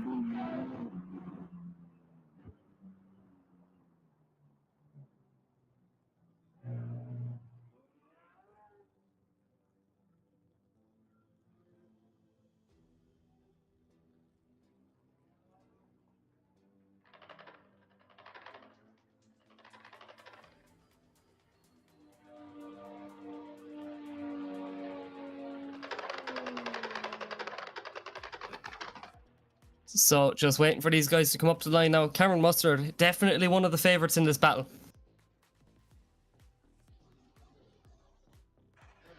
As we wait there for both guys to get up to the line. So it's have Form 7 Performance, 443 Motorsport, Pinch Me Graphics, S15 versus the... Oh, I have a big announcement. I am currently joined in the commentary booth by the Driftmaster driver himself, Connor Falvey. Hello, how are you today? I'm not too bad, Connor. That's good. So, exciting drifting going on today? Look, I'm looking forward to it now. It's so far so good. Getting on through to the top 32. So Yeah, it exactly, is. that's it. So Cameron Mustard there up onto the line now, and definitely. Cameron Mustard, a heavy hitter. He's an unbelievable driver. I've done a lot of practice with him over the past couple of months with the Virtual Drift Championship, so he'll be a good contender. And Harvey as well, a very good driver. Practicing with him today myself. So obviously another very talented driver. Yeah, definitely. I think it's the battle of the more established name into the you know, new driver, the underdog, if you will, with Harvey Cundy there. Both really good drivers. I know Harvey is still on pretty budget hardware, as I suppose you could call it. He is indeed driving on a Logitech G29, so look, Yeah, sure, you don't need the big budget here. No, definitely, but driving with a G29 is definitely not for the weak. It's very difficult compared to the kind of higher up sim, so it'll be a good battle. There'll be definitely exciting runs with Cameron involved, so we just have to wait and see once they're sitting on the start line. Yeah, definitely. If you are curious, I think Brandon has just taken a little moment to himself. But look, we have no slouch here in the commentary booth either with Connor Falvey. He'll be able to give you all no the flies insight. on me, Luke. No flies on me. I'll try my best anyway. It's my first rodeo, like, but I'll give it a fair go. Look, God forbid anyone who wouldn't be fond of Cork now, because it's an all Cork commentary team. Oh, here. it's very Cork in the moment. A Scottish Championship with 2 Cork commentators. Who would have thought? I'm all for it, to be honest. Oh, me too. 100%. So, like, as everyone knows, Cork is the real capital of Ireland. So. Oh, definitely, biggest country, and just all Ireland people. Oh, as they're sent off now, so let's see how they get on now. Cameron Mustard a flick in, and lovely entry there, and look at Harvey right onto the door. This is a lovely initiation. I couldn't do much better myself, to be honest. Get this moment choked up. Commentator curse, I kind of cursed him there a small bit, but still getting back up on the door didn't phase Cameron too much. So a very good chase from besides that little mishap there, but yeah, Cameron doing a perfect lead line here. It's unbelievable. He's as I said a while ago, an unbelievably talented driver. So Harvey getting right up onto the door. Wow, good run there. What do you think, Luke? Yeah, definitely. Look, like I said, this was going to be one of the battles there of the night. You know, I saw it in the bracket at the end of the day yesterday, and I just thought this one's going to be an exciting one. Both guys are going to be pushing really hard. You know, Cameron, just to maintain his place in the championship, I'm not too sure where he's sitting at the moment, but I know Harvey Cundy, after a really exciting battle with one of the Urta boys, just unfortunately get knocked out last round. But look, we are forgetting about last round. We're currently in the now, so here we go. Harvey Cundy firing off the line, flicking in small bit of separation here, though. Bit of separation here, yeah. But he's a bit of a he'll put on the attack of now, and he'll get right up onto the door. And he's struggling to keep with it. That S15 is very fast. Faced him a couple of times today. And yeah, it would catch you off guard small, but he's very, very fast. So yeah, doing a nice job here. It seems that Cameron's staying in a small bit safe after the bit of contact in the first one, or sorry, Harvey getting choked up. So yeah, weird. Now we'll see how the judges deem it. Oh, bit of an off there after the finish line, but yeah, I think I'm a good mates with Harvey. I think he wasn't as comfortable with the setup, but you wouldn't tell that whatsoever in this battle. But look, I think it's great to see some of the new names coming in here, and obviously the established boys being able to hang with it. Oh, exactly, 100%. It's great to see the new fellas coming up through the ranks and really holding their own. Like Harvey here is after an unbelievable chase besides getting choked up a small bit, and obviously you're going to have a couple of mistakes, like we're only human. So very good job there, very impressive by the two lads. Yeah, definitely. By the way, just to mention Harvey, I did promise him he'd say this. He was begging me to say this, but he is a connoisseur there of crashing, say, at Leon's. So if you're getting back to him there, just I wouldn't go for a spin with him down the back road. That's all I'm going to say. But we just await for that judge decision. I guarantee you it's RYZE once again. He's always the slowest. He's a little bit behind, but look, he's just making sure that right decision is being made. Yeah, 100% RYZE. He is a very good judge, to be fair to him. He'll take every detail into consideration and try and make the best call he can. So yeah, but I can only imagine for these guys how nerve-wracking it is. I know how it feels to be sitting down there waiting for the result, and like, especially with a battle like this where you don't really have a fair idea what's going on. You kind of be sitting there like, will it go my way, will it not? So it's a pretty nerve-wracking thing, but yeah, look, I think we're having some amazing battles previously in top 32, like this one as well, but I think some of the battles lining up in the top 16 are definitely going to be just as exciting. But we do have a decision up onto the line, so will it be the new guy Harvey Cundy, or will it be the established giant here in Cameron Mustard? So that Jap Speed R32 Skyline, and it's Cameron Mustard moving on through to the top 16. Looks like that mistake in the first one by Harvey just cost him, but look, it's all learning in this sport, to be fair. You're always learning every time you go out, so nothing to be ashamed of there. Cameron Mustard's a very good driver, and he really put it up to him, so great job from Harvey there. Yeah, definitely. Now we can go back to his antics there with a say at Leon. But anyway, we bring it back up to the line with that IRT BMW in that, and William Holloway in that beautiful ARC7, that Kyle Mohan sponsored car. So look, yeah, really cool to see, you know. Very cool car, yeah. It's a bit of a weird mixed up here with a BMW and an RX-7, but car sounds absolutely beautiful. Love the sound of a rotary, so very good. As we've two other commentators joining me in the booth here now. It's going to be basically a watch party at this point. A lot of commentators. Yep, we are back. Just didn't think I'd take that so badly about that battle, but just a bit disappointed in myself. But it's drifting. It happens. Yeah, Cameron, or Brendan, you get used to that. It's a very cutthroat sport. It's not for the weak, for sure. So. Oh yeah, I mean, I couldn't imagine doing it IRL in the way you do it. Like you take it very well. So. Yeah, look, it's kind of like you have to take it as it comes, kind of, and you know, you're gonna have good days, you're gonna have bad days, so you have to take it as it comes. So. Exactly, you're perfect person to talk about with that.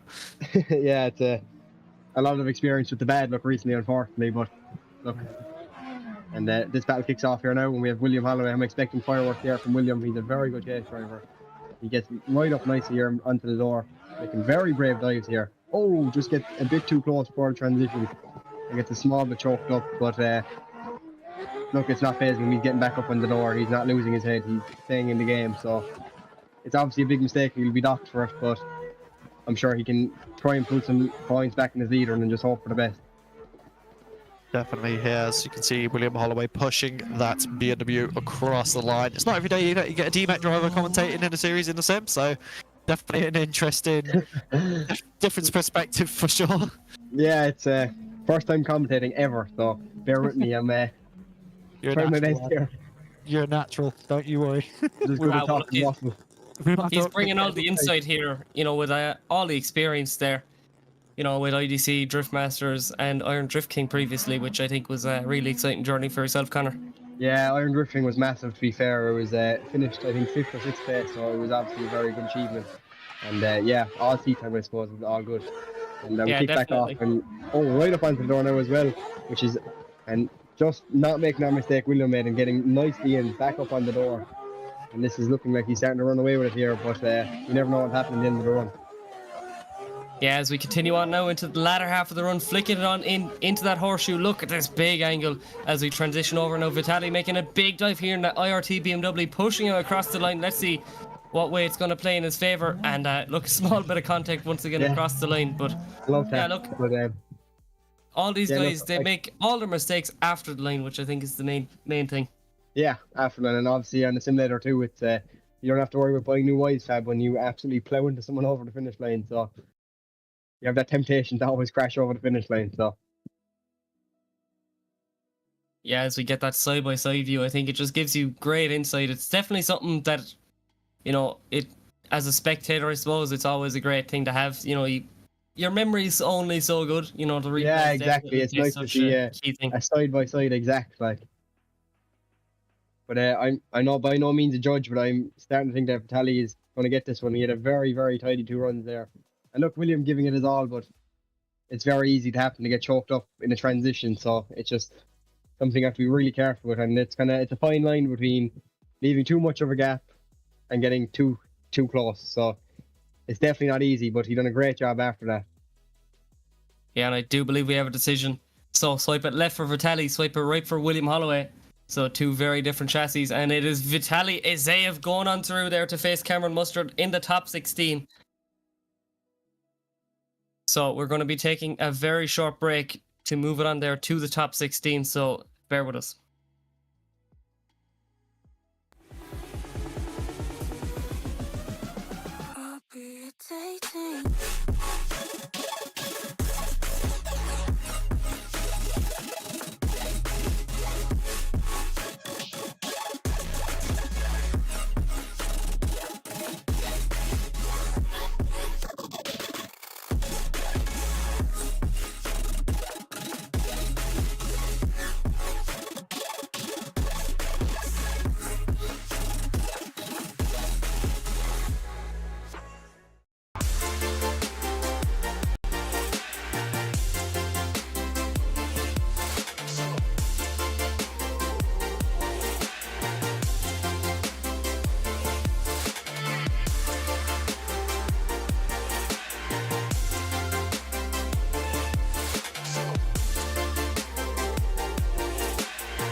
Are you ready?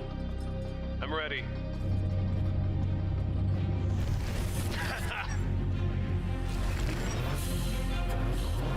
Let's go.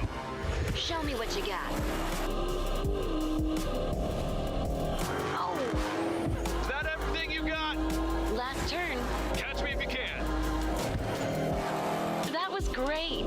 That was a good game. Unlock true experience with GT Omega.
I get the money and it's right on cue.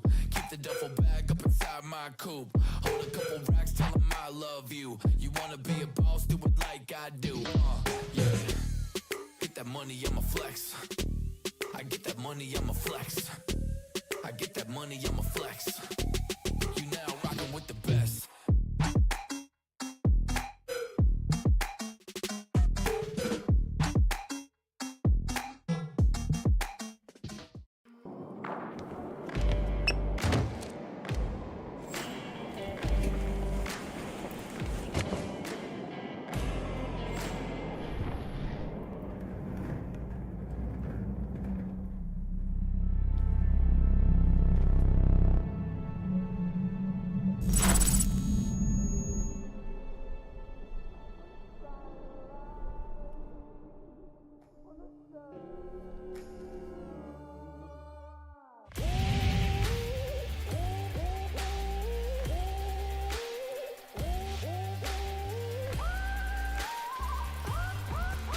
GT Omega, stay ahead of the game.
Are you ready? I'm ready.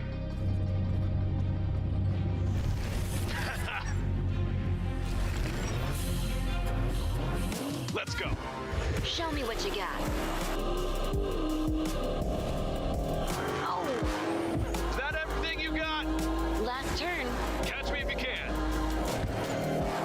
That was great. That was a good game. Unlock true experience with GT Omega.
I get the money and it's right on cue. Keep the duffel bag up inside my coupe. Hold a couple racks, tell 'em I love you. You wanna be a boss, do it like I do. Yeah. Get that money, I'ma flex. I get that money, I'ma flex. I get that money, I'ma flex. You now rockin' with the best.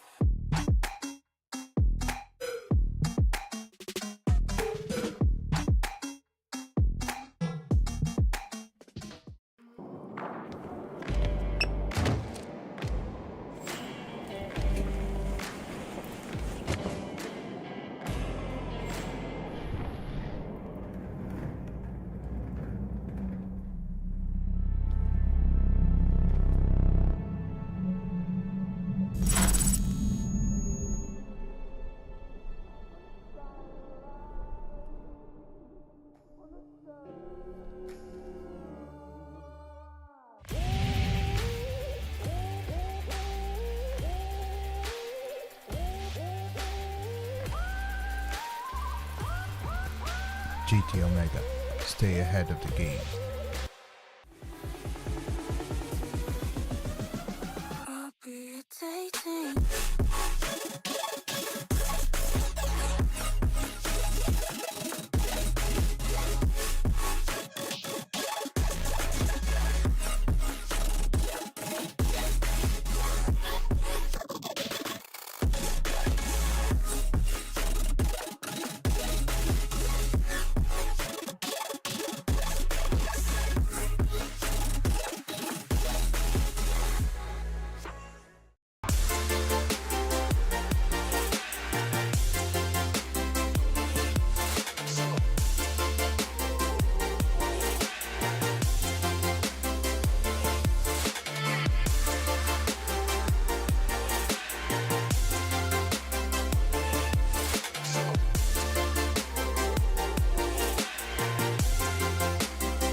Are you ready?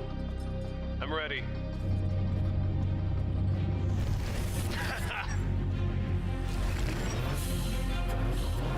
Let's go. Show me what you got. Oh, Is that everything you got? last turn. Catch me if you can. That was great. That was a good game. Unlock true experience with GT Omega.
I get the money and it's right on cue.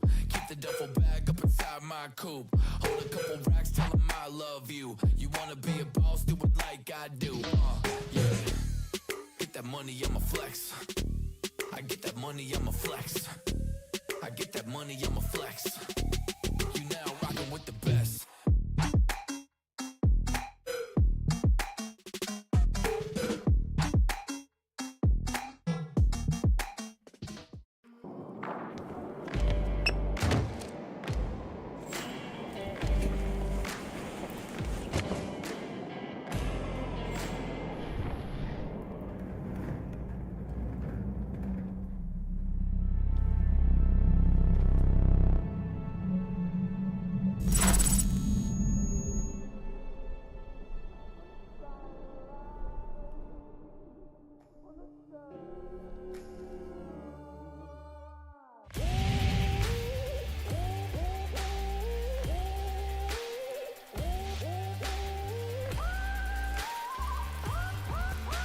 GT Omega.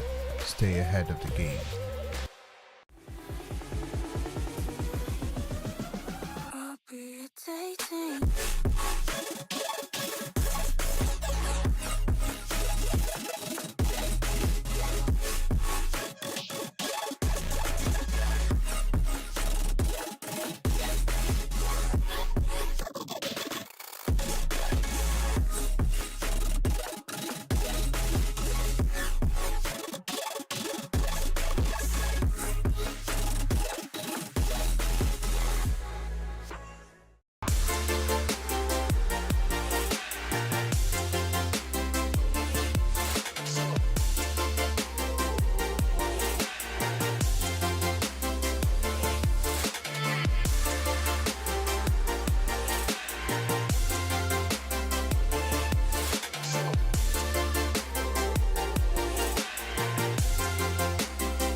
Are you ready?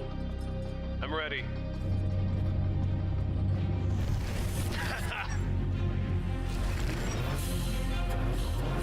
Let's go. Show me what you got. Oh, Is that everything you got? last turn. Catch me if you can. That was great. That was a good game. Unlock true experience with GT Omega. And welcome back for the top 16. I'm Connor Falvey, and the lads have asked me to do a bit of commentating. I'm not perfect, but I'll give it a fair go. So we're ready here to kick off our first battle at the top 16, and there's a really nice lineup of very good drivers, so it's going to be an exciting one. You won't want to miss it. So yeah, as you heard there, massive lineup here. So it's going to be Danique Joseph versus Andrew Kleinburg here for the first one. A double E92 battle, but as we've been corrected there yesterday, Brandon, it's not an E92 in the lead position here. It is a different kit. So here we go, off the line. So we have Danique Joseph in that E92 with an E92 chasing with a nice bit of proximity there, almost getting caught up as they transition to the outside zone 3, putting the wheel to the door. A very nice job here from Andrew Kleinburg so far as Danique comes around the outside of it. A very good job. Very clean run from both of these drivers, getting very close as they transition now into the horseshoe, maybe making a bit of contact again. Very aggressive as you come round into that last outside, doing a very good job there over the line. What a first run of our top 16, making a bit of a little tap there, getting a bit too aggressive, but what a run. Yeah, very, very good run there, to be fair. Very impressive chase driving. It's super aggressive, which it tickles my fancy, to be honest. I like a good aggressive chase run. But we'll see here now if it can be matched, which would be hard to do, but geez, that car in front is very fast. And not doing a bad job here in the chase. Maybe doesn't have that same wow factor, but he's definitely trying, and he is getting right up onto the door now. And a small bit of separation in the transition, a tad bit inside, but he's really trying to stick it onto the door here. And that car just seems so fast, so he's doing a very good job to stay with it. And he'll really be able to apply the pressure here now in the tight section, as he does, and gets right up onto the door. Yeah, look, just two slightly different driving styles, as Connor mentioned there. Look, I have to agree with you there, Connor. I just love myself a good aggressive chase. I think that's what makes drifting just so exciting. You know, I do like a good lead run, but nothing beats just door-on-door action here, especially at a really nice layout here at Driftland. Oh yeah, this is definitely one of the most fun layouts I've driven so far on Driftlands, and I'm good. I couldn't get any further. Honestly, I love this layout, and I will say it time and time again to our head judge RYZE, that is probably my favourite layout so far in SVDS. So and as you can tell, these boys are definitely enjoying it in this top 16 so far. I think a lot of people look at that chase run here. That chase, like, very, very aggressive, and personally I can't see much wrong with that run at all. Yeah, definitely. I think that Racing Team Riga car is definitely going to be a hard one to shake off there. Yeah, 100%. One thing I think to look over, I think a lot of the drivers thought this is going to be one of the easier ones on the calendar, but it's definitely proven to be taking no prisoners. Like, you know, it's catching a few people out. Yeah, So look, I think it's not unbelievably hard to do a lead run on, but the problem is with the chase driving, it's kind of tight and technical, so you really have to kind of stay on the quarter panel and be ready to transition for the couple of transitions that there is. So it's it's not all easy sailing in the chase position. But once you get to the horseshoe here, you can really apply the pressure and get right up onto the door. Yep, definitely. It's those transitions come up at you very, very quickly. It's not for the faint-hearted in the chase, that's for sure. It's the horseshoe that seems to be getting a lot of drivers as well. As you're coming through there, it does stand up, so you can get caught out in the chase, as you saw in my chase. So it needs to be on your toes. Yeah, and I do believe we have a decision now coming on through. So let's see, swipe it on left for Danique Joseph and swipe it right for Andres Kleinburg. So it's Team Sync versus Racing Team Riga. Oh. So 1 for Joseph. It's a 1 more time, and Danique Joseph moves on there to the Great 8. So yeah, look, absolutely dominant driving there. And one more thing to mention there, actually coming into that horseshoe, there is a wall there, and we definitely saw some drivers getting caught out there. Oh, So there is a wall there. I've hit it many times in practice today. There is definitely a wall there. So, look, next up will be Yanis, Cedra and Jake Davy. Jake Davy, an FLA driver that we know a little bit better there, Connor. Oh yeah, 100%. I know Jake and his whole family there, and a very nice family. And Jake is well able to drive. I've done a bit of practice with him too, and him and his older brother Dean, and even his dad Nicky, are a very, very talented family in the drifting world. So let's see how Jake gets on here on the chase position, and he's doing a nice tidy job here. Very nice entry onto the door from Jake. So as we come on through here now into GT Omega Alley, look at this now. Jake Davy doing a real nice job here in the chase position, hunting that back bumper of that Racing Team Riga, double Racing Team Riga run back to back here. So look, I know Yanis will be looking to join his teammate there in the grade 8, and you always have to beat the teammate. But look, Jake Davy doing a real nice job there in that chase position, hunting the door of that E92 as he puts on the pressure coming across the line there. So yeah, again, no real mistakes there from Jake. Very, very good run from Jake, and let's see now if he can hold it again in his lead run, which I have 100% faith that he will. And but as we've seen in the last run, them E92s are looking very fast. So I think he'll really be able to apply the pressure around the track, and we're sending him through the gate now. And yeah, look at that jump, he's right up. There, yeah, right up onto the door. And very similar entry, kind of tentative, but right there on the door nonetheless. And well, very aggressive dive there onto the door. And now he's starting to play. He's saying, I'm going to get on the door here now. And look at Jake Davy here doing a pinpoint accurate lead run. There's not much fault he can do here for Jake. And obviously, as a chase driver, when a lead driver does a run that good and easy to chase, obviously it makes your job a lot easier to stay on that door and do the perfect lead or perfect chase run, sorry. Yeah, definitely. And you do see just two very, very committed drivers here. Like you said, it's definitely one of the easier tracks in the lead position, but you have to be on it from the get-go in the chase position. You know, you have to be so aware, so pretty much just ready to pounce, you know, but also ready to reel back a small bit, because we do see a lot of drivers getting caught there into that last corner. But I think both these guys displayed textbook runs. So as we just wait for that judge's decision, I do think Jake Davy is a slight bit more aggressive coming into that horseshoe, but obviously Andres there making it up. We're going to have to see what the judges think about that one. Yeah, 100%. It's what you think about it, Brandon? Oh, that was an insane run from both drivers. I do think Andres did have a bit more wow factor, a bit more of a aggressive chase run while keeping it less in and out. He was just keeping that proximity where he needed to be, but Jake Davy also doing a very good lead line. So it's kind of hard to say, because as you can see here in the side by side, you kind of see both drivers getting very into it. So they kind of, it's almost identical in their proximity control in that outside zone, but they kind of switch it up. So one does a bit of a dive at the start, one does a bit of a dive at the end. So it's almost quite simple. Yeah, I know, it's kind of tit for tat, like where Jake's close, like it's kind of like where one fella's close, the other fella isn't. It'd be definitely a hard one to judge. I'm not quite sure how I'd deem this one, because it's, do you award more for the entry or the middle section? Or I think, like, personally, I think that it should be awarded for commitment on the entry, and Jake had full commitment there, and he really got up onto the door. But then in the middle section, Jake didn't have the same proximity. And after transition, then he had, it's very strange one to judge here. Yeah, and another thing to mention there is Jake Davy opting not to use a private car whatsoever, just sticking with the public car, and he's definitely putting this public car to work compared to these private cars. He's staying stubborn. He's not leaving in, like he's going to drive that public car. There's a lot of S chassis on the grid as well as BMW. It's basically just half BMW, half S chassis in this grid at the moment. Ah, come on, nothing wrong with a good S chassis now. Come on now, Brandon. Oh yeah, well, you and me have both definitely got a biased opinion on the S15, but A small bit. at least you have a real one. I will say, very disappointed there's no 36s on the grid. I think just we need more E36s, that's for sure. You're the man, Luke. You're the man for the job. Rookie champion after Watergrass Hill. You are the man for the job. I don't know about champion quite yet. I'm currently sitting like P18 in the championship, I think, but Yeah, but baby steps, Luke. Baby steps. You'll get there. Yeah. 100%. But just waiting now to see what the judges decide to drop in. I guarantee you it's RYZE once again. It's always RYZE. So if there's a judge decision being delayed, if it's a judge decision waiting, just blame it on RYZE. And I do believe we have a decision coming up on the screen. So swipe it left for Yanis, swipe it right for Jake Davy. And so one more time there. So we're going to get to see these guys go around one more time. So look, we're not getting enough of these racing team again. Technically karting cars. Doesn't say it in the car, but Yeah, it doesn't say it, but in spirit. It says it in spirit.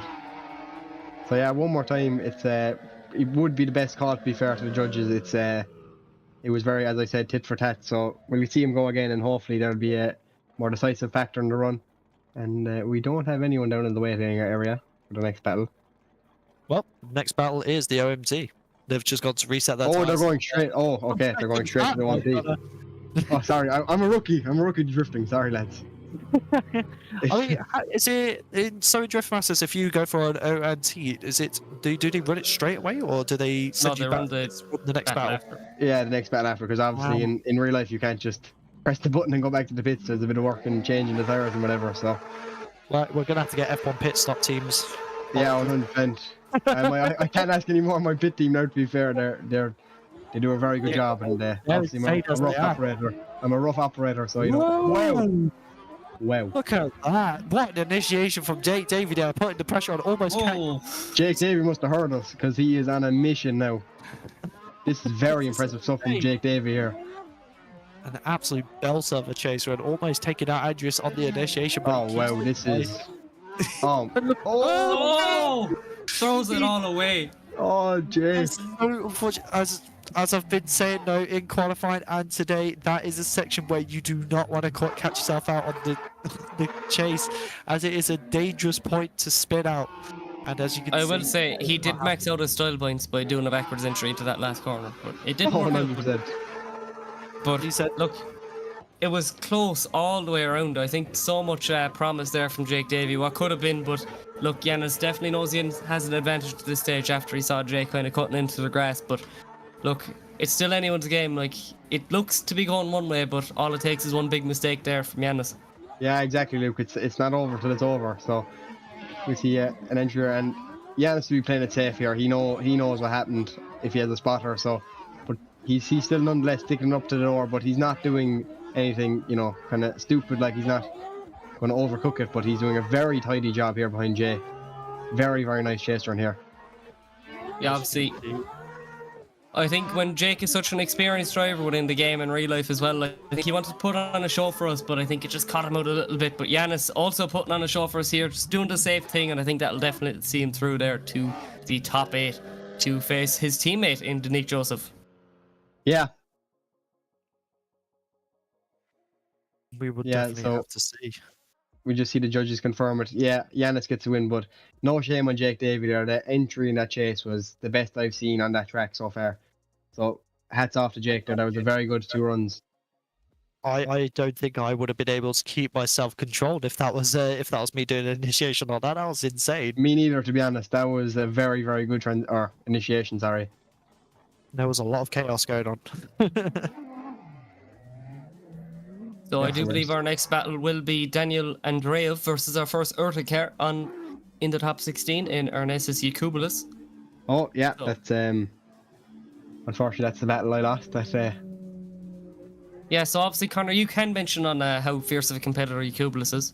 Oh, he's a very, very good driver. To be fair, it's look, we've done a great job in our battle. It's obviously didn't go in my favour, not the way I would have liked it to go, but that's the joys of drifting. You have to, as I said earlier, you have to take it as it comes, and You know, when you get a bad result, you can't leave it hang over you, but you just have to reset and go for the next one. Exactly. Yeah, for sure.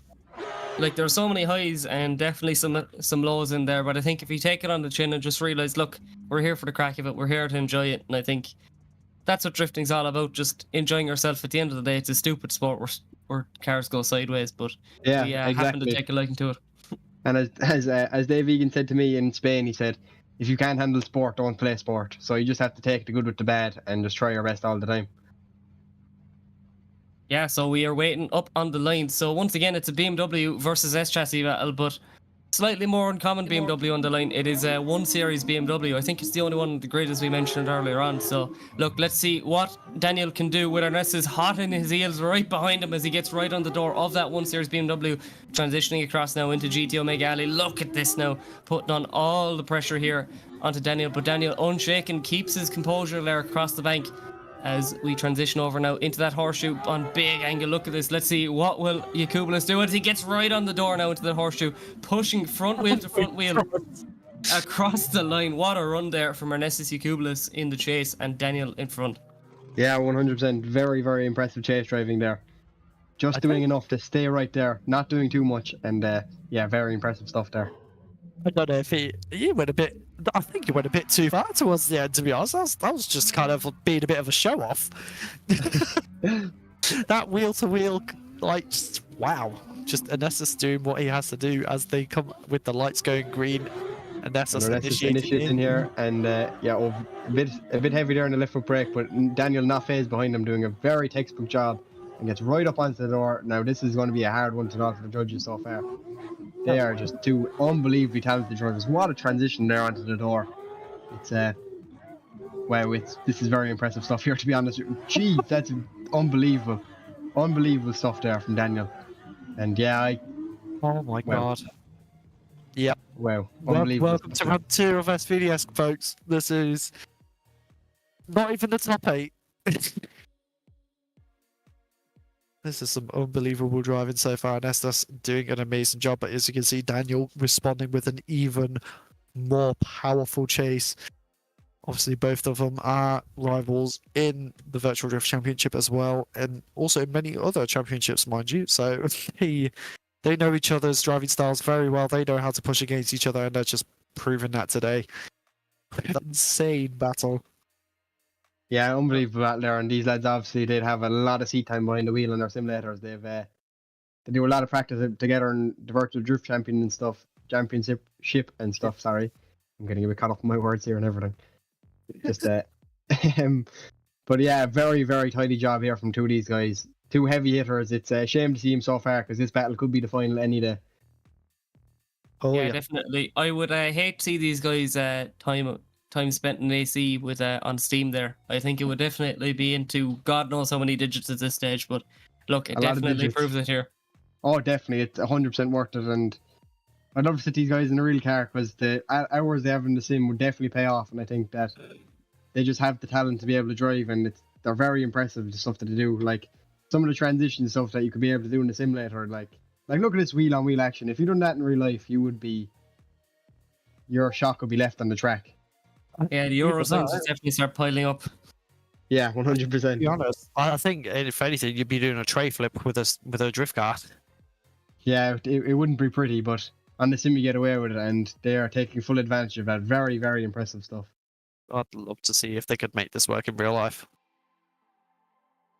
I wonder if imagine if that ever happened. You get a lead, and you get like the lead's trail wheel have a.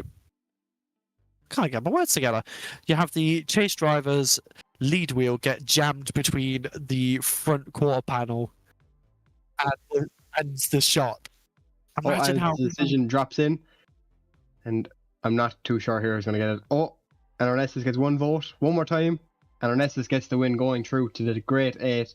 And unlucky Daniel there. It was definitely nothing to be ashamed of again.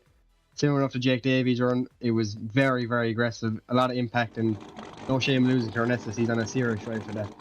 Oh, like, you could say there's some upsets in this run, but I don't think there's any upsets because pretty much every driver is a heavy hitter. So you know, it's just absolutely amazing the level of talent in SVDS, especially here round 2. So Exactly. next up, Speaking of heavy hitters, Darius Ostreka, another very heavy hitter in the championship. Oh, yeah. Season 1 champion himself, Darius Ostreka, going against Michael in, I think that's a borrowed car, potentially, because that is Marcel Stadinsky's car. So I have actually taken a defeat last round to that thing. So I have unfinished business with that particular car, and now Vadim. So that's going to be interesting for round 3 and 4. You wouldn't hold grudges, would you? Yeah. So we line these two guys up here.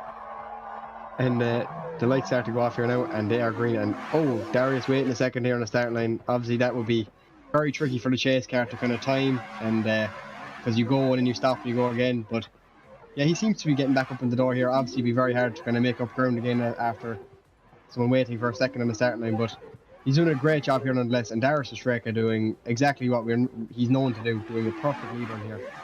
They're like robots, these guys. They just get the line set and they do it every single time.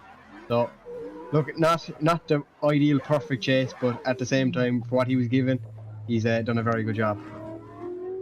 He has indeed. Michael definitely putting in the work there against Darius, but just a bit of a fallback going towards the horseshoe outside zone. So we'll have to see how Darius responds with this one, but a great run from both drivers so far. That S15 definitely doing some bits.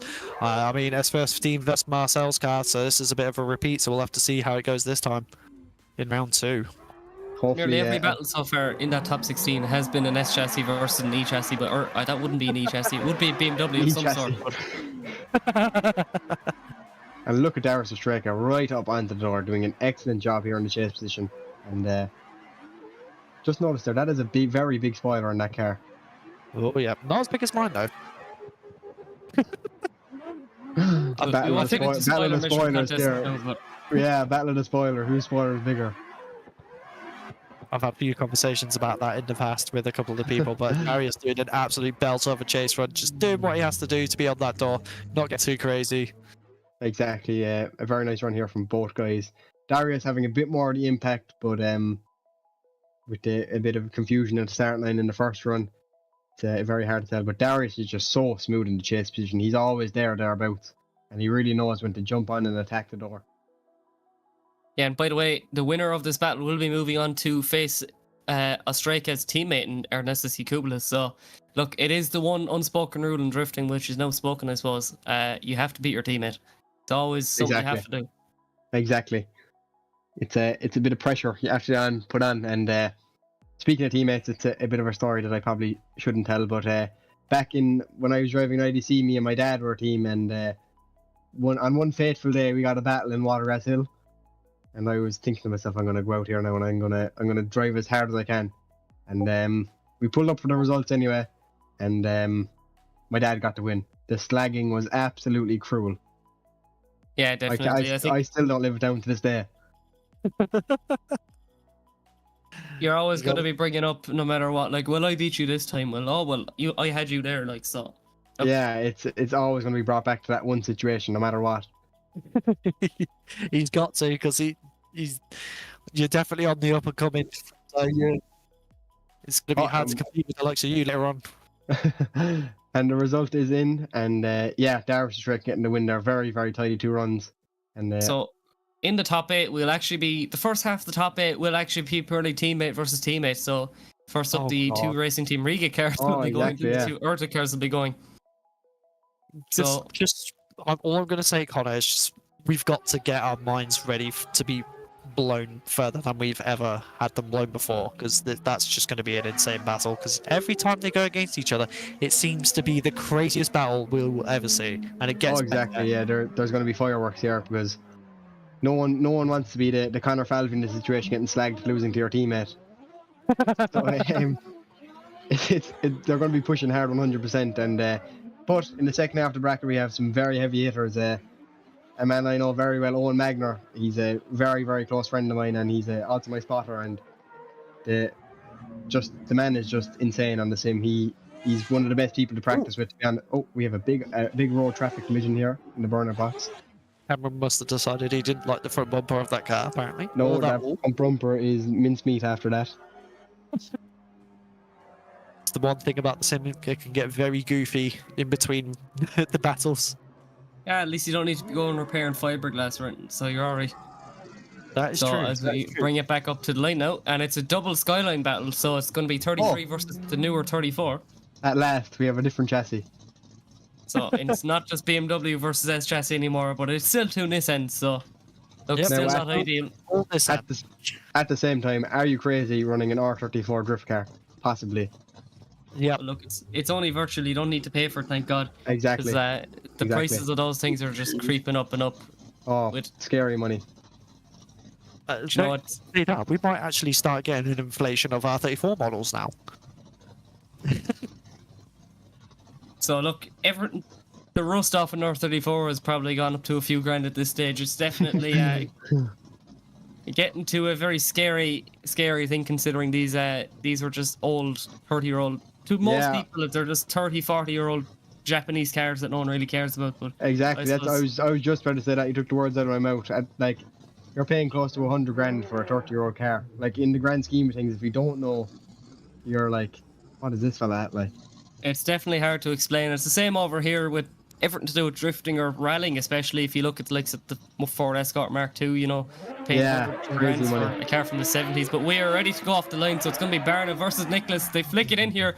So will it be the newer 34 or will it be the 33? As look at this now, Nicholas getting himself a small bit caught up into that first corner, having to make a big dive, but he does it. Gets up right onto the quarter panel. They transition over now in past the offices. Neil Dawson is still there drinking his coffee as we come past here now. Barna doing a real nice job, throwing on full angle into that horseshoe. Two really cool looking liveries, two very different styles as we come across that last corner. Nicholas making one last dive as Barna comes across the line in that lead position. yeah, look, very, very tidy chase there.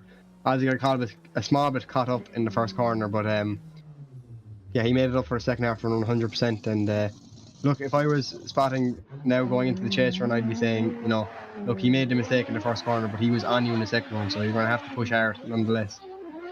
Yeah, as they send him off now, and exactly as I said, he is getting right. Oh, he bit too hard up onto the door. This is going to be a very controversial one, Connor. Yeah, 100%. But the R33 is staying going well and good. He look, you have to respect a driver that does that stays going after a hit. There's a lot of drivers that would throw it away, but it shows great character in a guy who would keep going after a heavy hit. So it really just shows the respect people have for each other in this championship.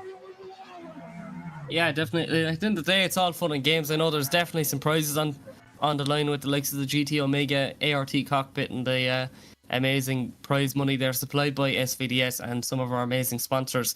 But I think a lot of this really is just for the fun of it and the bragging rights too. Obviously, you want to do as well as you can, but look, both these guys will just be looking to have some fun and get some money, get their money's worth out of the entry fee.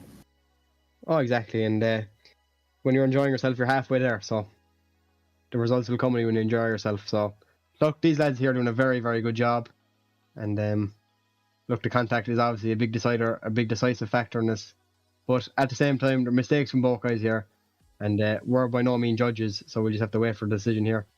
Yeah, definitely. It's definitely a job I don't envy, but we do have a decision. So swipe it on the left for Barna, swipe it right for Nicholas. Will it be the newer one or the older one? And it's the newer one. Barna going on through there to the grade 8, who will be facing the winner of the next battle, which is definitely a big one. So it's going to be Vadim Abramov versus Owen Magner. So look, Connor, you have a lot of insight there to Owen, you know, a good mate of yours. Yeah, me and Owen are very good friends, and I'll be telling Owen go in hard on the door, and he'll listen 100%. You wouldn't have to tell Owen too much. He knows the crack. He's well clued in the drifting world. Look, he's sitting very high in the Pro 2 Championship, and he's definitely on for a championship this year. So Owen Magner is a very, very heavy hitter, and I obviously am a small bit biased towards Owen Magner as we're very, very good friends, and he's my spotter. Well, So, I think Brendan's the only one that isn't biased here, because as he is a Cork man, I think we're all going to be pulling for Owen here. But look, Yeah. Vadim definitely no slouch either. No, 100% Vadim is also a very, very talented driver, and I think this battle is they'll put it up to each other, and it'll just be fireworks in this battle, I think. Oh, yes, indeed. Owen's definitely been putting the work in practice. I've seen him all week, constantly on it and on it and on it. And we've been doing a couple of little mini comps between each other, doing some practice, and he's been absolutely on fire. So I'm excited to see how on form he is today.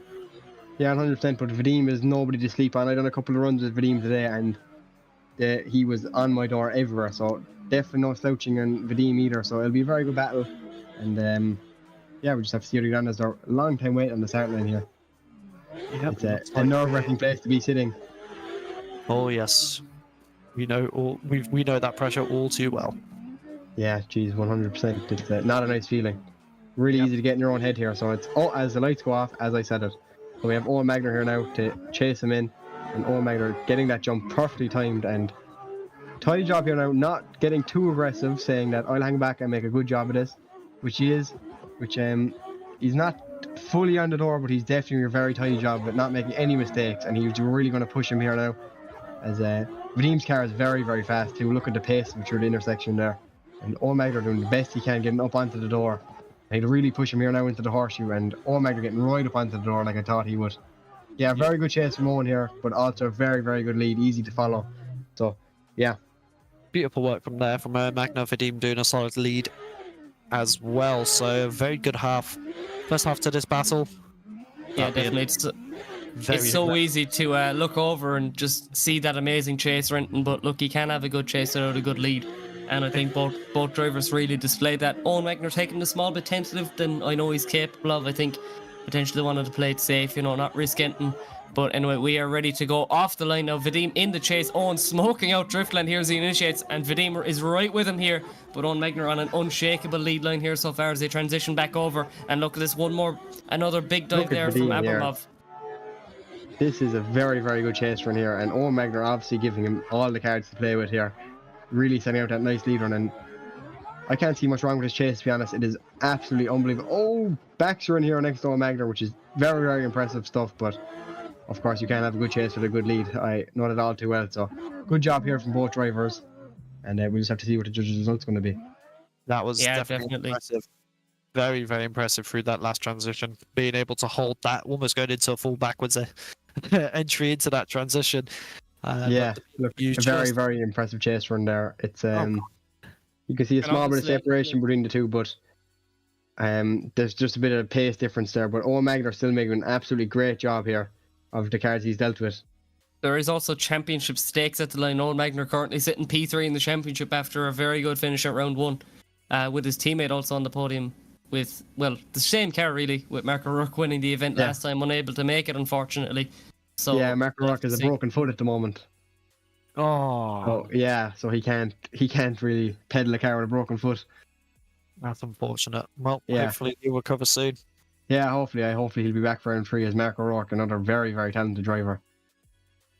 He's done very well in most seasons of SVDS so far. He's definitely been a dominant driver throughout season 1 and 2. So unfortunately, just real life injuries seem to be. Even the real life seems to affect the sim in some form, and unfortunately it's an injury.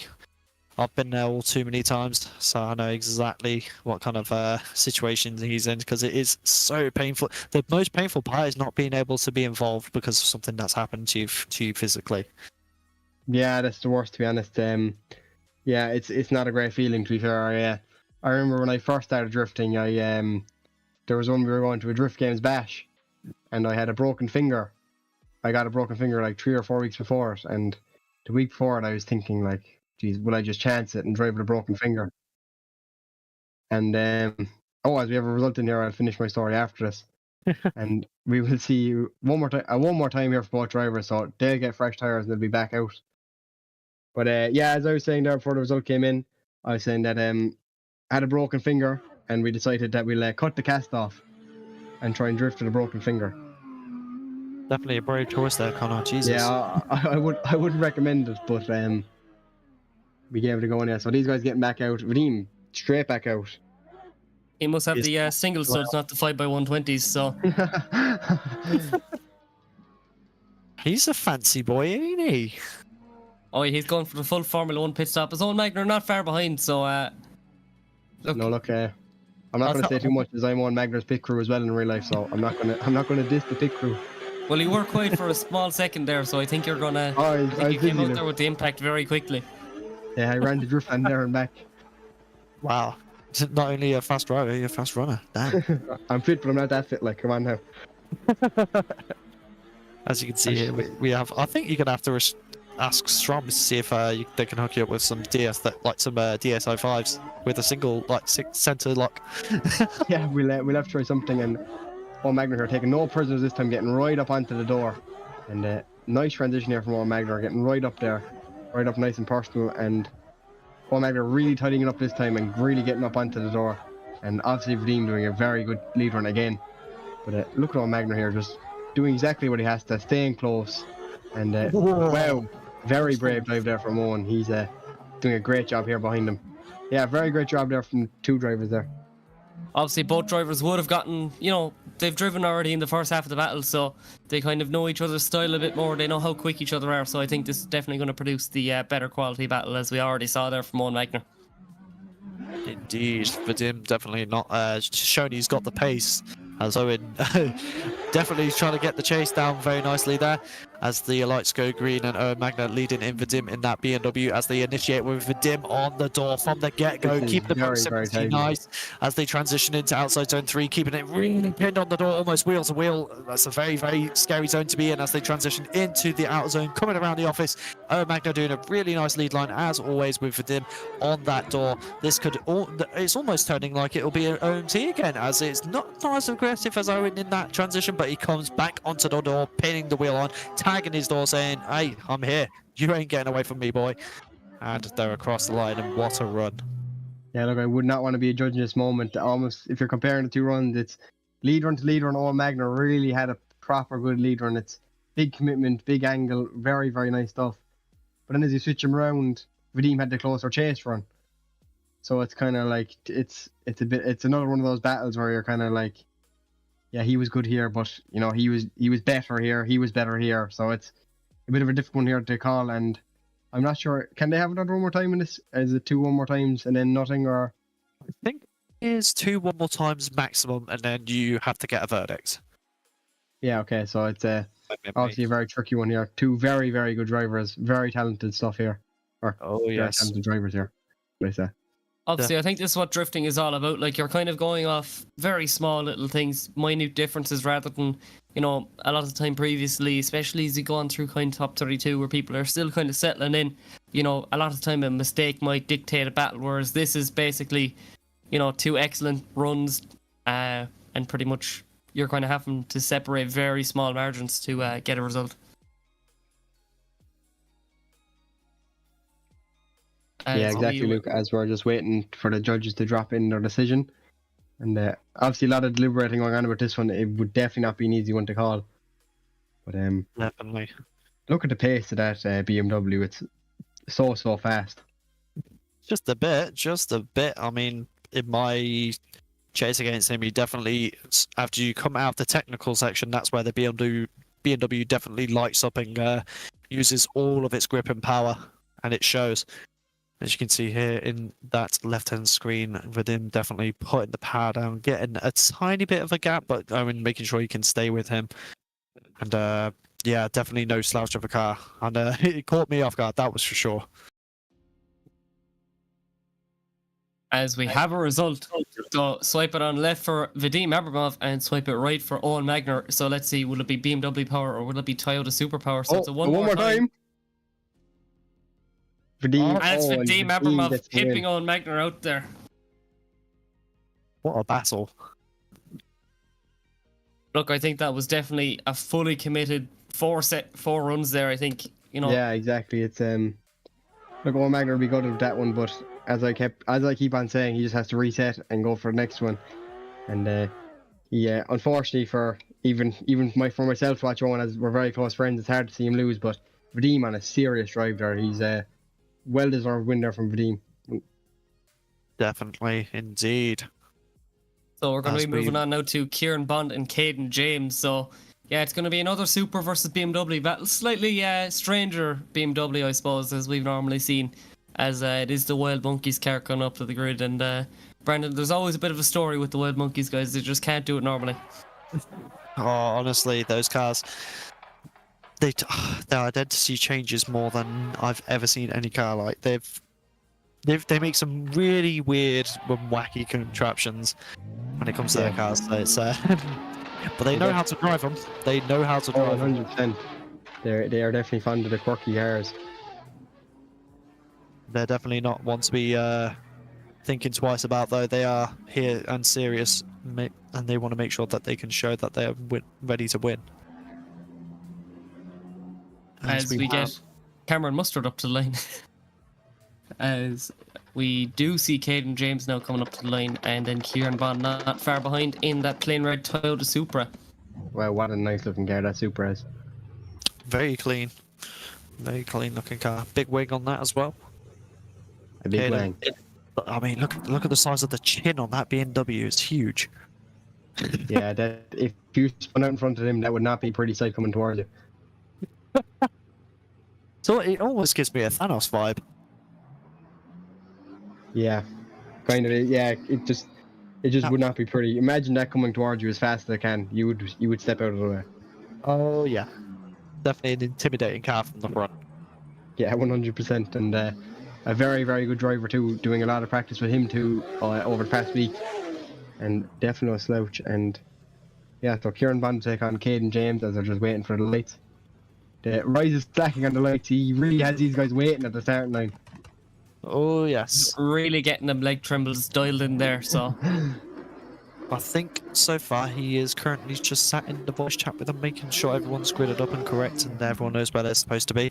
So yeah, look, RYZE obviously doing a very good job. He's multitasking more than anybody is. Running the championship, judge, being the lights, controlling everyone where they should be. So hats off to RYZE. He's doing a very, very good job here in the championship. oh yeah, he's a jack of all trades, hands down. I mean, I thought I had it hard with commentary, competing, and media. Definitely. RYZE has a lot more on his hands throughout the week and on the day itself.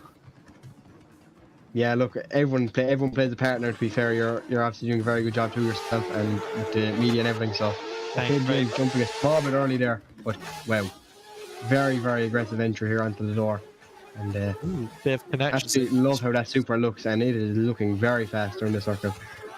You can see, I don't know if it's just me, but it looks like both of them are struggling a bit for internet currently. yeah, some of the cars are chopping around a small little bit there as they try to shove the final corner. I think the cars are just doing a little cha-cha-cha, to be honest, as they're very happy to be doing runs. Well, the Supra looks very happy to be doing a run, alright. Yeah, But the BMW looks...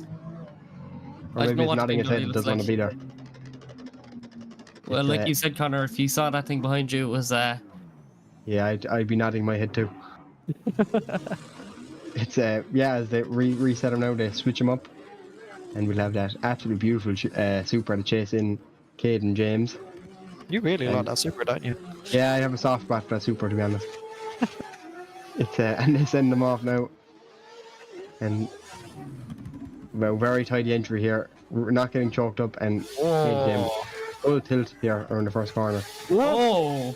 Wow. Dive. As we transition back over into the bank here now, look at this. Kieran Bond is not giving Caden an inch here as they transition over. That candy red Supra is going to be getting some red paint all over there.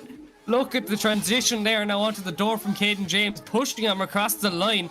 Kieran Bond on an absolute storm over chase run. Good job on there. Very, very good stuff there. And not only does it look nice, he can drive it too. So very, very impressive stuff there. Funnily enough, that Supra's actually meant to have a livery, so I think something's not been quite right when it came to the files going up to... Look, he got the hairdryer out. He decided to take the stickers off. He's going to enter it into a show and shine after this.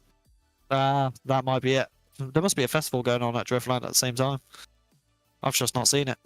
But no, look at that. What a run between both of them. Both very aggressive. Very, very. And obviously Caden James in the more kind of tamed looking car out of the two of the team, as the other car has a Tesla front. A bit of a weird matchup. I'm not quite sure if you'd buy a Tesla front bumper. I don't think there's many people making fiberglass molds of Teslas at the moment. I don't think. No, it's a bit of a niche in the market. I might start. Honestly, some people are crazy enough to be doing that. Yeah, it's not for me anyway. I won't be too fond of that. I'm not a fan of the EV market personally, but floats your boat. Although they are pretty cool when they're V8 swapped. I'll give them that. I will say you're not going to be convincing me on electric cars at any time soon, you know. But look, hopefully it isn't a Tesla running gear in that other Wild Monkeys car, but we do have a decision. So swipe it on left for Kieran Bond, swipe it right for Caden James. And it's Caden James taking the win. Yeah, Wow. very well deserved win there. 2 overall very, very good runs. So fair play to Caden getting the win and moving on to the grade 8. And also a massive great job. Jeez, wow. Not much came out of my mouth there. Very. Yeah, I'm just gonna stop. I'm just gonna quit when I'm ahead. Yeah, I'd say the Wild Monkeys team is definitely going to be in the chat, getting very, very hyped for Caden. As we have Cameron Mustard against, is that Vitelli or is it? Yeah, Vitelli. I can't say that last name. I'm so sorry, Vitelli. But 2 very good drivers, both VDC as well. As Cameron is new to VDC, but he's been doing very, very impressive stuff. So I'm intrigued to see what the mustard bottle can do. As we have them initiating into this outside zone 2 now, with Vitelli doing an absolute belter of a chase so far, with Cameron Mustard doing a very good job. That transition was so close as they come around into that outside clip, coming around into that big sweeper, doing a very insane job as they come around. I don't know what's going on here. Am I having issues? Oh, and Luke do have had his mic go a bit dodgy, but what a run from both of these drivers. Insane work. Insane.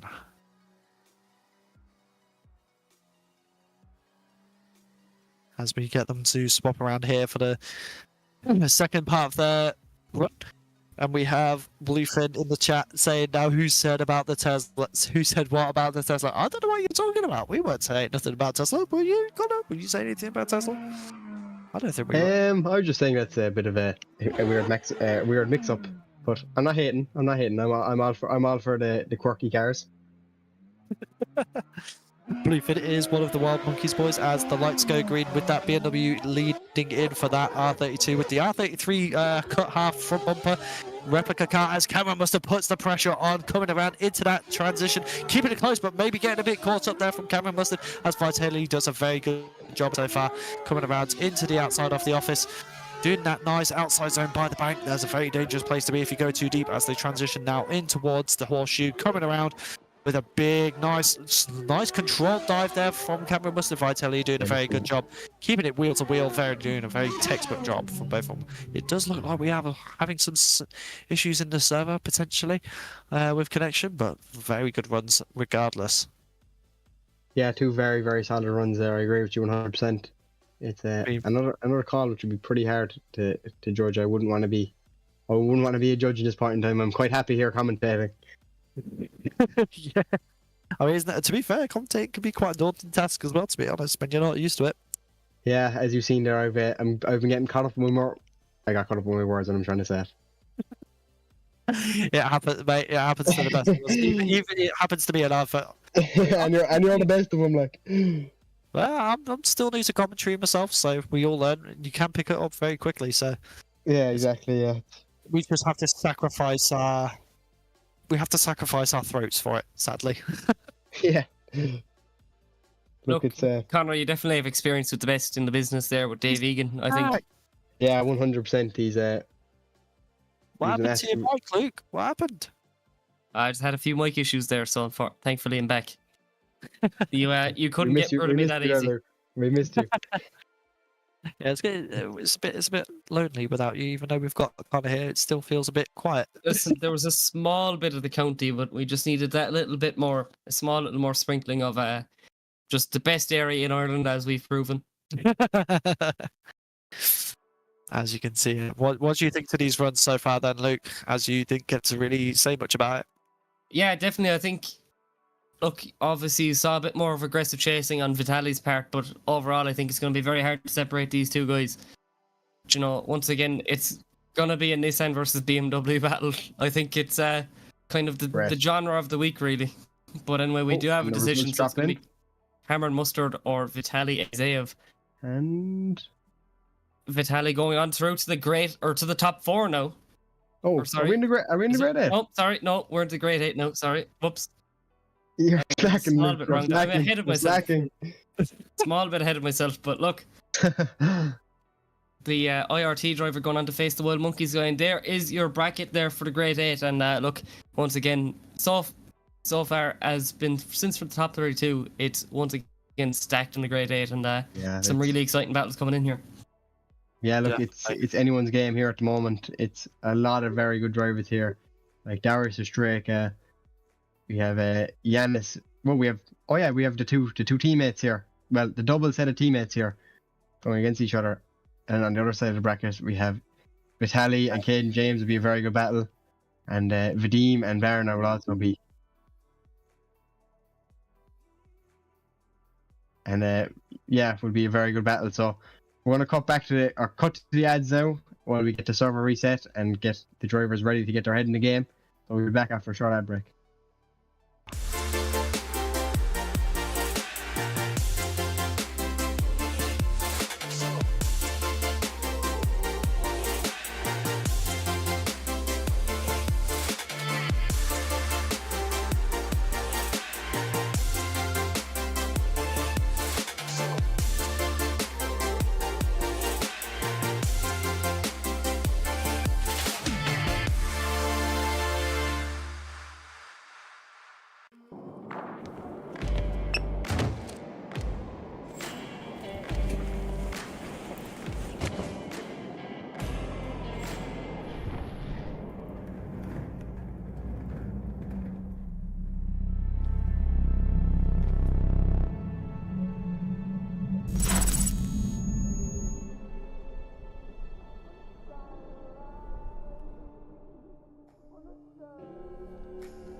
GT Omega.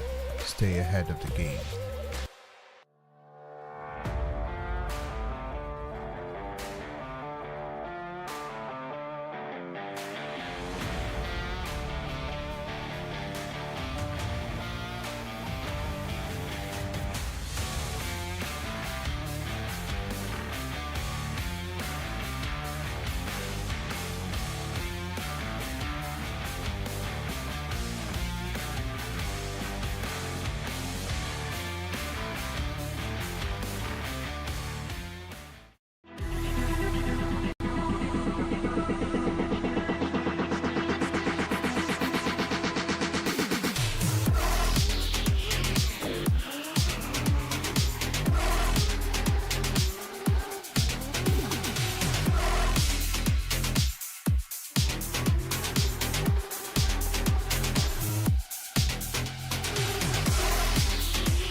Are you ready?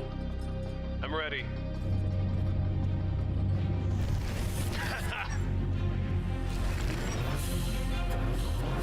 Let's go. Show me what you got. Oh, Is that everything you got? last turn. Catch me if you can. That was great. That was a good game. Unlock true experience with GT Omega.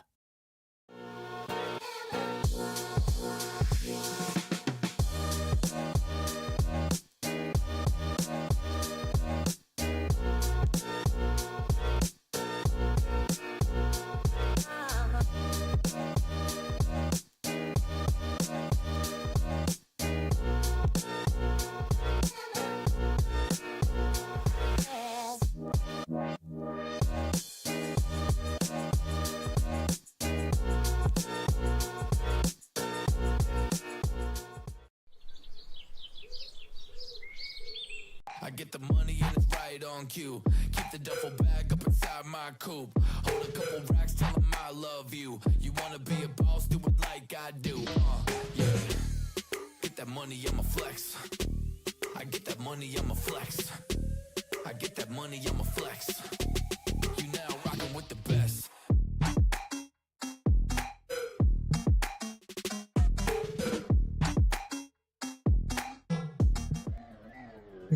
And you are very welcome back. Look, we're getting to the final. It's the road to the final now. It's the grade 8, what we've all been waiting for. And look, we have some very exciting battles. A lot of doubles here. A double E92 battle, then a double teammate battle there in the next one. First up now is Danique Joseph and Yanis Cedra. Brandon, this is going to be an exciting one. Oh, yes, it is. Two E92s, two very good drivers, one RT Rico, one Team Sync, with Danique Joseph in the lead with Yanis in the chase as they come down the straight, flicking it into the outside clip one, with Yanis getting a nice bit of angle there as he goes onto Danique's door, just being a bit hesitant as he makes a nice dive, putting the wheel to the door there. Very good work so far.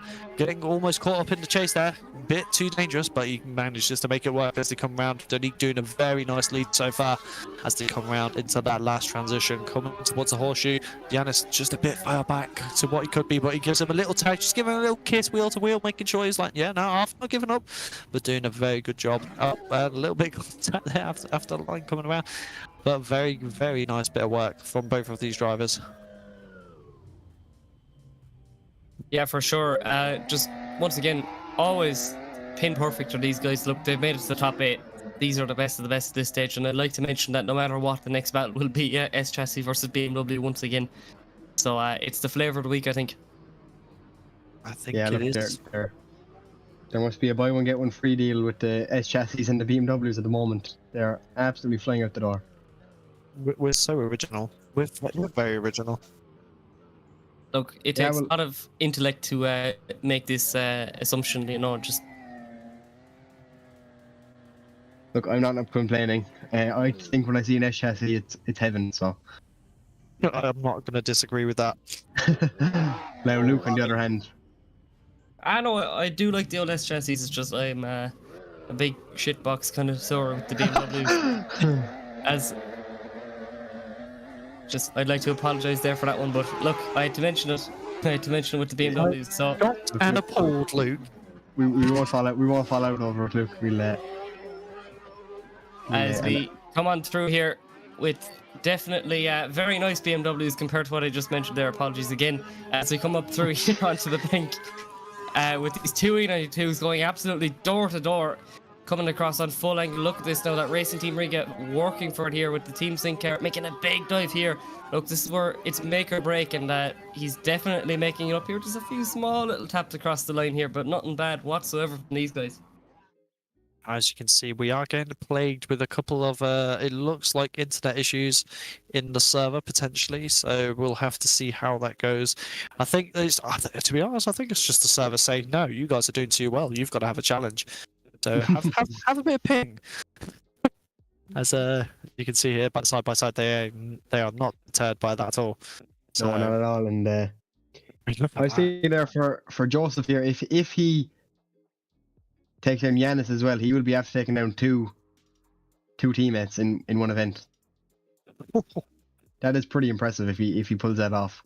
He has ultimate bragging rights here so far. Oh. So yeah, that would not be a pretty place to be in for team RTR. Well, not RTR, the Mustang team, but you know what I meant. Oh, do Riga. I never say RTR when it comes to these guys. It's always RT Riga. Yeah, I said it, then I realised, no, doesn't sound right. And as you can see here, James and Machine Dean in the Z92 Eurofighter. Just in different colours. Yeah, they painted it overnight.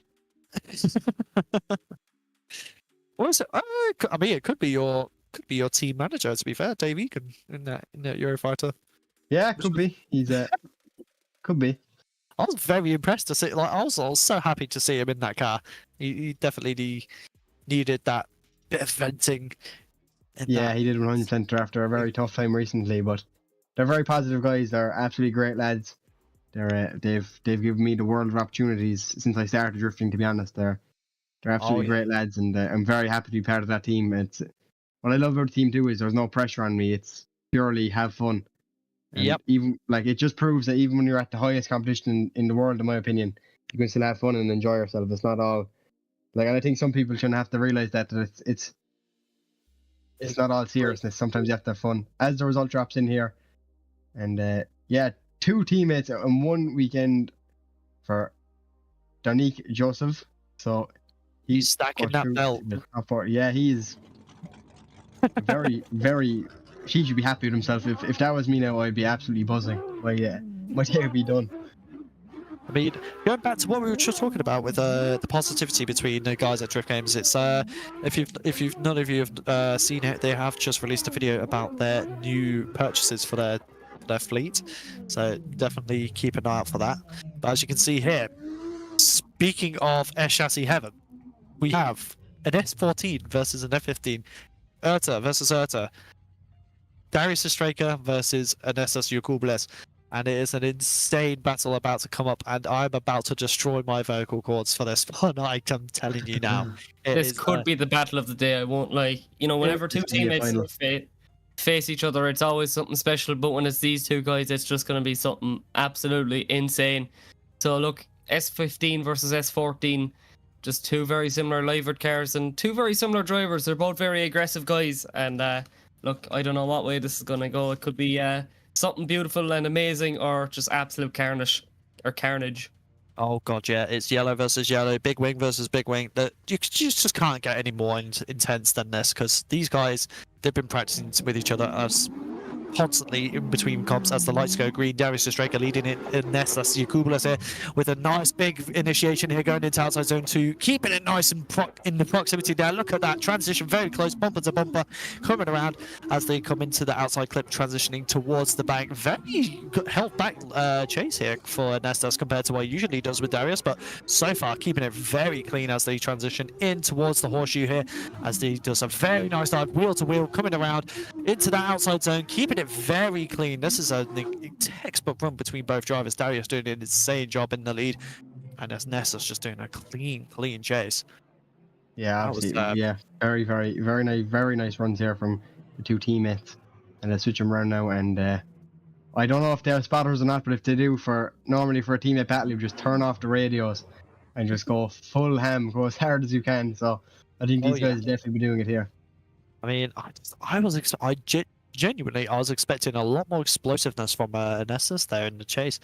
It just goes to show that he is looking, like he said, they're listening to the judges and keeping it smooth. But one thing to point out, head judge RYZE just told me, is Season 1 champion versus Season 2. So who will take the top spot in this battle, as Darius puts it straight onto the door of Nestus as their proximity keeps it going, transitioning into outside zone 3, keeping it very clean so far, kind of pulling back a bit, making sure he doesn't get too crazy, but they come around into the outside zone around the office. Darius putting it door to door, very nice work so far. And Nestus putting on a textbook lead line with Darius doing a big transition here, coming into that last out zone on that horseshoe. Look at the wheel to wheel, pushing him across the line. What a run from both of these. This is definitely a great battle.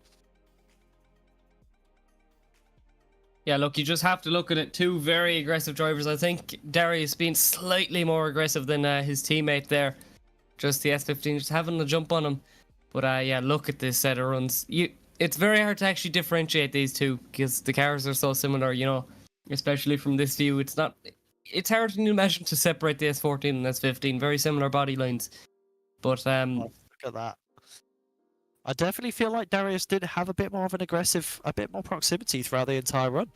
And, definitely on initiation, I think it just set himself up for the run. Although you did see Ernestus kind of getting in the pocket a little bit more on the transition after the first corner. But anyway, swipe it left for Ostraka, swipe it right for Yakubles. And here we go. It's Darius Ostraka going on to the top 4. So Season 1 champion taking the win over the Season 2. You said, all right, you had last season, I'm coming back. I'm taking this season. You can have the next one. As you can see here with Vadim and Banner coming out onto the track, and I am rooting for Banner.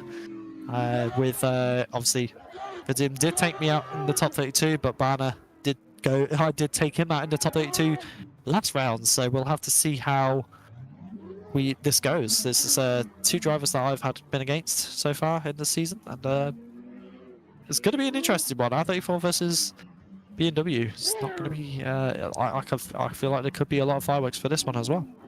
Yeah, definitely. I think 2 very high-strung drivers. Like, look, they've gotten to the top 8. All battles here are going to be absolutely insane. But look, I am ready to send these guys off the lane. I am ready to see what unfolds here, because 2 very different cars, and potentially I'm not too sure how much practice these guys would have gotten together. But anyway, here we go now as Barna leads him in. Look at this now, not doing a bad job on initiation, but Vadim is right there with him, pushing him around here to circuit as they transition back over now in through GT Omega Alley. Look at this transitioning bumper to bumper here now as Vadim is right with him, not letting that skyline by whatsoever as they transition over now on full angle. Over is the skyline, back over now to the horseshoe, and look at this dive from Vadim as he gets right into the pocket, right up onto the door of that R34 skyline, not giving him an inch.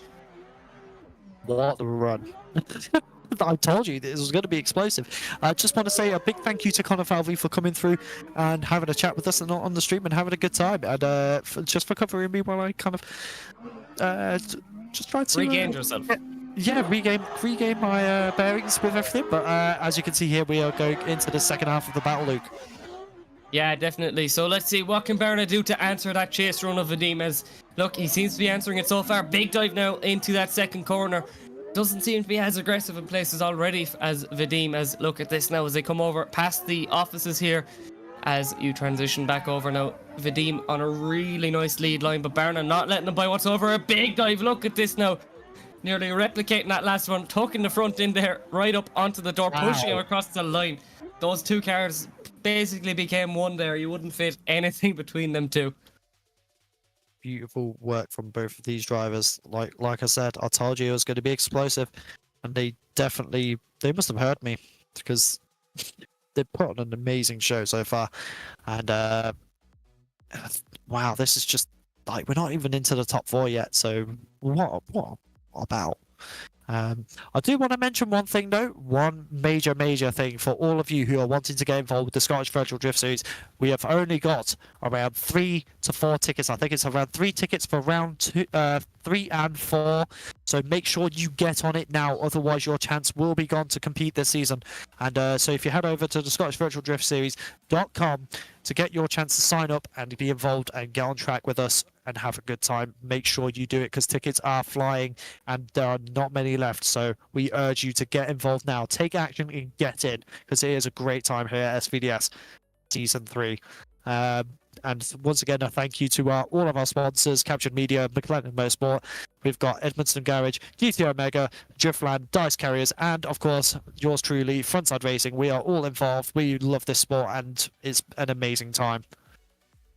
Yeah, definitely. Look, what a round we've had so far, and still a few more runs left to go. And look, once again, it's the road to the final. This is what we've all been waiting for, really.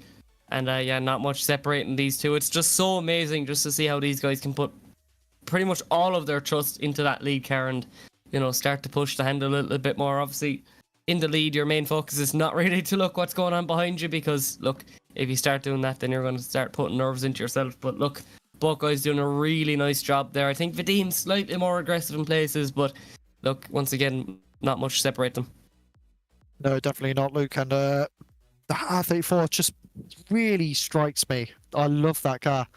I've had the opportunity to film the reveal video for Banner's R34, so I've had a lot of time with that thing, and I've got a soft spot for it. I really do. Being the only R34 GTR in the series, and also making it look stylish at the same time, like, it's just such a cool car. And obviously Vadim's car very, very different compared to all of the other ones in the series as well. And that's another major thing about SVDS. It's hard to find 2 cars that have the same style. Like, everyone's got their own unique take on what they want, and it's almost like a fashion show in some form with these cars. Yeah, definitely. And it looks like we do have a decision. We'll take a little touch back to what you were saying there, Brandon, in a minute once we get our decision made through. So it is Barna moving on to the top 4 there. So look, we're mentioning different styles, and it seems that the old school Nissans are still on top here, as so far it is an all Nissan top 4. So look, wow. like you said, I think it's amazing with virtual and real life drifting how broad everything is. You know, there's a lot to interpret that you can kind of do your own liking, you know, whether it comes down to the fabrication of the cars, the way the cars are styled, you know, different engine platforms, everything. Whereas if you look at more traditional motorsports, like your rallying, your circuit racing, your Formula 1, you know, it's a lot more kind of tight, I suppose. You have less room to interpret kind of what you want to do. Whereas there's so much, yeah, I suppose, uniqueness in drifting. Oh yeah. I mean, one thing I will mention is how the colours are pretty much almost identical between these two liveries, but they're so different at the same time. And that's another part, as we have Caden chasing in. Oh god, I literally just see the graphic of this.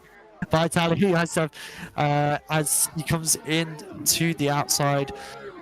What a run so far from Caden. He's putting on a really good drive, and obviously the RRT boys are no slouch to be taking, so you've got to make sure you're on your A game. But look at that dive from Caden James there in that transition, coming around that last outside zone, doing an amazing job in the chase. He is making sure he comes for a win tonight. Yeah, definitely. Look, the last BMW representatives here, so look, we're guaranteed a BMW no matter what in the top 4, so look, that seems to have been the genre of tonight. But look, these two guys are going hammer and tongs at it. Vitali, look, once again on an excellent lead, but unshaken is Caden James in that chase position. But look, we're going to swap it around now and see what these boys can do as we wait for that start line to flash off. So let's see here. Will it be the front end swapped E92 of Caden James in the lead, or will it be that IRT driver of Vitaly Isav? So here we go off the line for the last run in the top 4. Let's see, Vitaly Isav dives up onto the door of Caden James. Right wheel to wheel action as they transition on the back bumper. Look at this now from Isav as he keeps it going. Caden James on an unshakable lead line. Back bumper transition once again from Vitaly, keeping it going across the bank. Look at this now. Isav is door to door. He's not leaving any crumbs there between these guys, between James, as we come into that final corner now. Look at this, one last dive, one last bit of pressure as he literally merges into Caden James. That Wild Monkeys car has some amount of yellow on it at this stage from that IRT car, and what a chase run there from Vitaly Isav. Could that potentially be the run of the night? Could potentially. I mean, even thing is though, Caden's run was also pretty damn good, but just I don't think it had as much wow factor as Vitaly's chase there. But obviously both of them doing an insane job in the lead. This is definitely a battle that's going to be hotly contested, that's for sure. Oh yeah, I'm going to enjoy filming this one for the after movie, I think. Oh yeah, might I say, Brendan, just an excellent job you did in the round 1 after movie. Just, I think it definitely portrayed what that round was. It was exciting. It was a lot of thrills and spills, and yeah, just absolutely amazing work on your part. Thank you very much, my friend. As we just await for, well, I think we're going to be waiting a while for this judge's decision, because look, I'd hate to be a judge in this situation right now, and you do see a slightly different style. I do see though, in second looking of it, suppose at least in the last corner, Caden James being a slight bit more smooth, whereas Vitaly, he was wavering, but he was sticking a bit closer. So I think it's smoothness versus aggression here. So we're going to have to see which one wins out. Indeed, indeed. I'm just currently renaming some replay files, because speaking of after movie stuff, as you can see here, is what a round so far. Look, I think it's had everything you've wanted. It's gotten big upsets, with people hitting walls and stuff like that. And then you've had just absolutely amazing runs here, like the last battle there with the two Urta boys, like Owen Magner's amazing dives. And this one now, it's definitely going to be one for the after movie, and one for the, it's going to be on the tips of everyone's tongues talking about this round. Just like, everyone's going to be saying, did you see that chase? That was absolutely insane. But the lead was unshakable, and just, it's absolutely amazing what these guys are capable of. And certainly a bit more than what I'd be capable of. And it does like we have a decision. So left for Vitaly and right for Caden James. Is it going to be an upset for the Wild Monkeys Drift team? It is, with Vitaly going through to the top 3? Top 4. The top. Oh no, it is for the top 4, isn't it? I'm way ahead of myself. I'm like double ahead of myself apparently. But no, congratulations to Vitaly there. Unfortunately, Caden James just not being able to give it just enough to get into the top 4, but an amazing job from that driver. Nevertheless, he has been on an absolutely insane run. But as you can see here, it is going to be Donique Joseph versus Darius Ostraka and Bana versus Vitali. It is going to be a very interesting last top 4 for the second round of the Scottish Virtual Drift Series here. Yeah, definitely. 32, or actually more than 32 if you take into qualifying, but 32 down to just 4.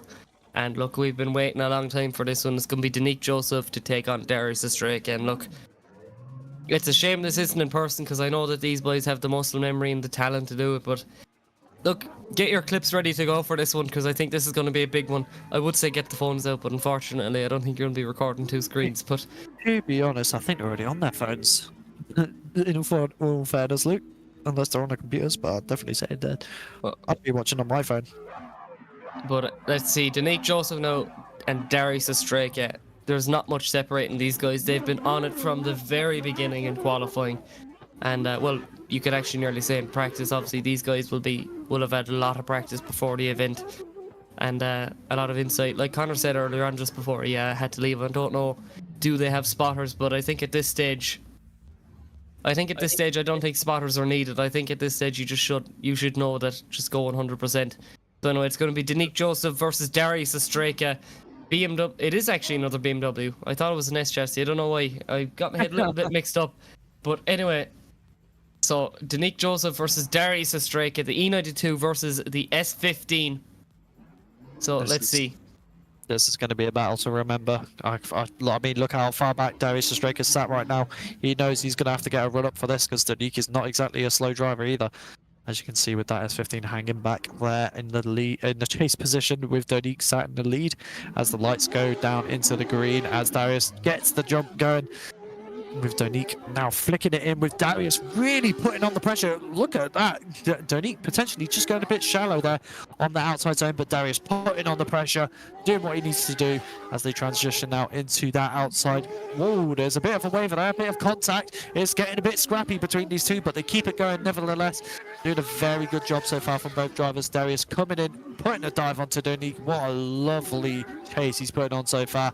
Coming around the outside zone across the line. What a run.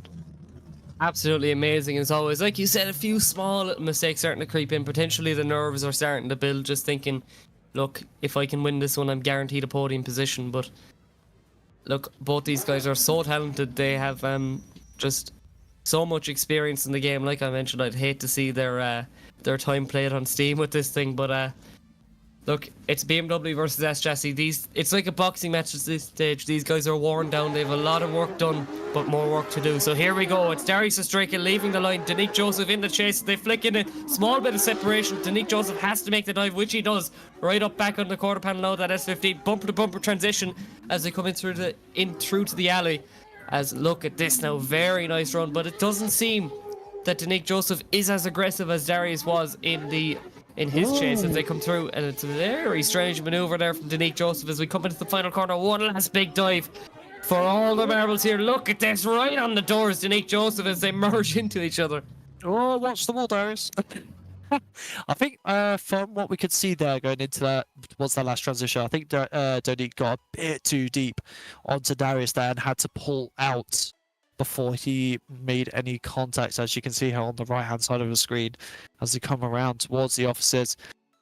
Donique goes for the dive here, and you can see he must have just got a bit too trapped there and had to pull away, which gave Darius the opportunity to get a bit of a gap, but he manages to bring it back nice and lovely there. Give a little bit of a kiss. But it definitely was a bit scrappy between the two in both lead and chase, so it's definitely an interesting one for the judges to watch.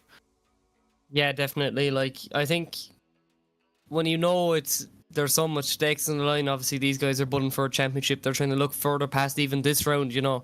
They have a lot to think about, and potentially that could be catching them as small, but, you know, it's definitely not the easiest thing to play around with, you know, nerves, and just sometimes you can beat yourself, but certainly that's not even what went on here. We're talking about very minor mistakes compared to what other people did, and even other competitions. What happens, you know, these guys are at the top of their game, and it's just, even as a commentator, which is basically a glorified spectator, it's just amazing to sit back and see what these guys are doing. Indeed, Luke. Indeed, and I know when drivers say let's hash out on the track, like I didn't expect it to be like this. Well, they're hashing it like a hash brown, really, ain't they? Like they're going hard at it.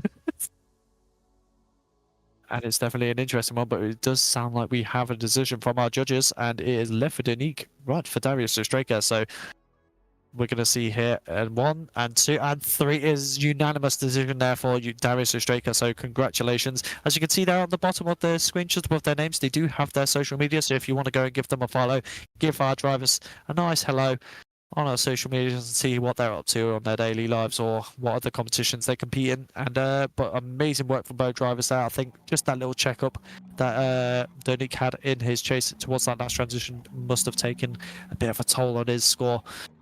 But as you can see here, we have Banner and Vitaly up here ready for the last battle of the top 4. I do believe it is.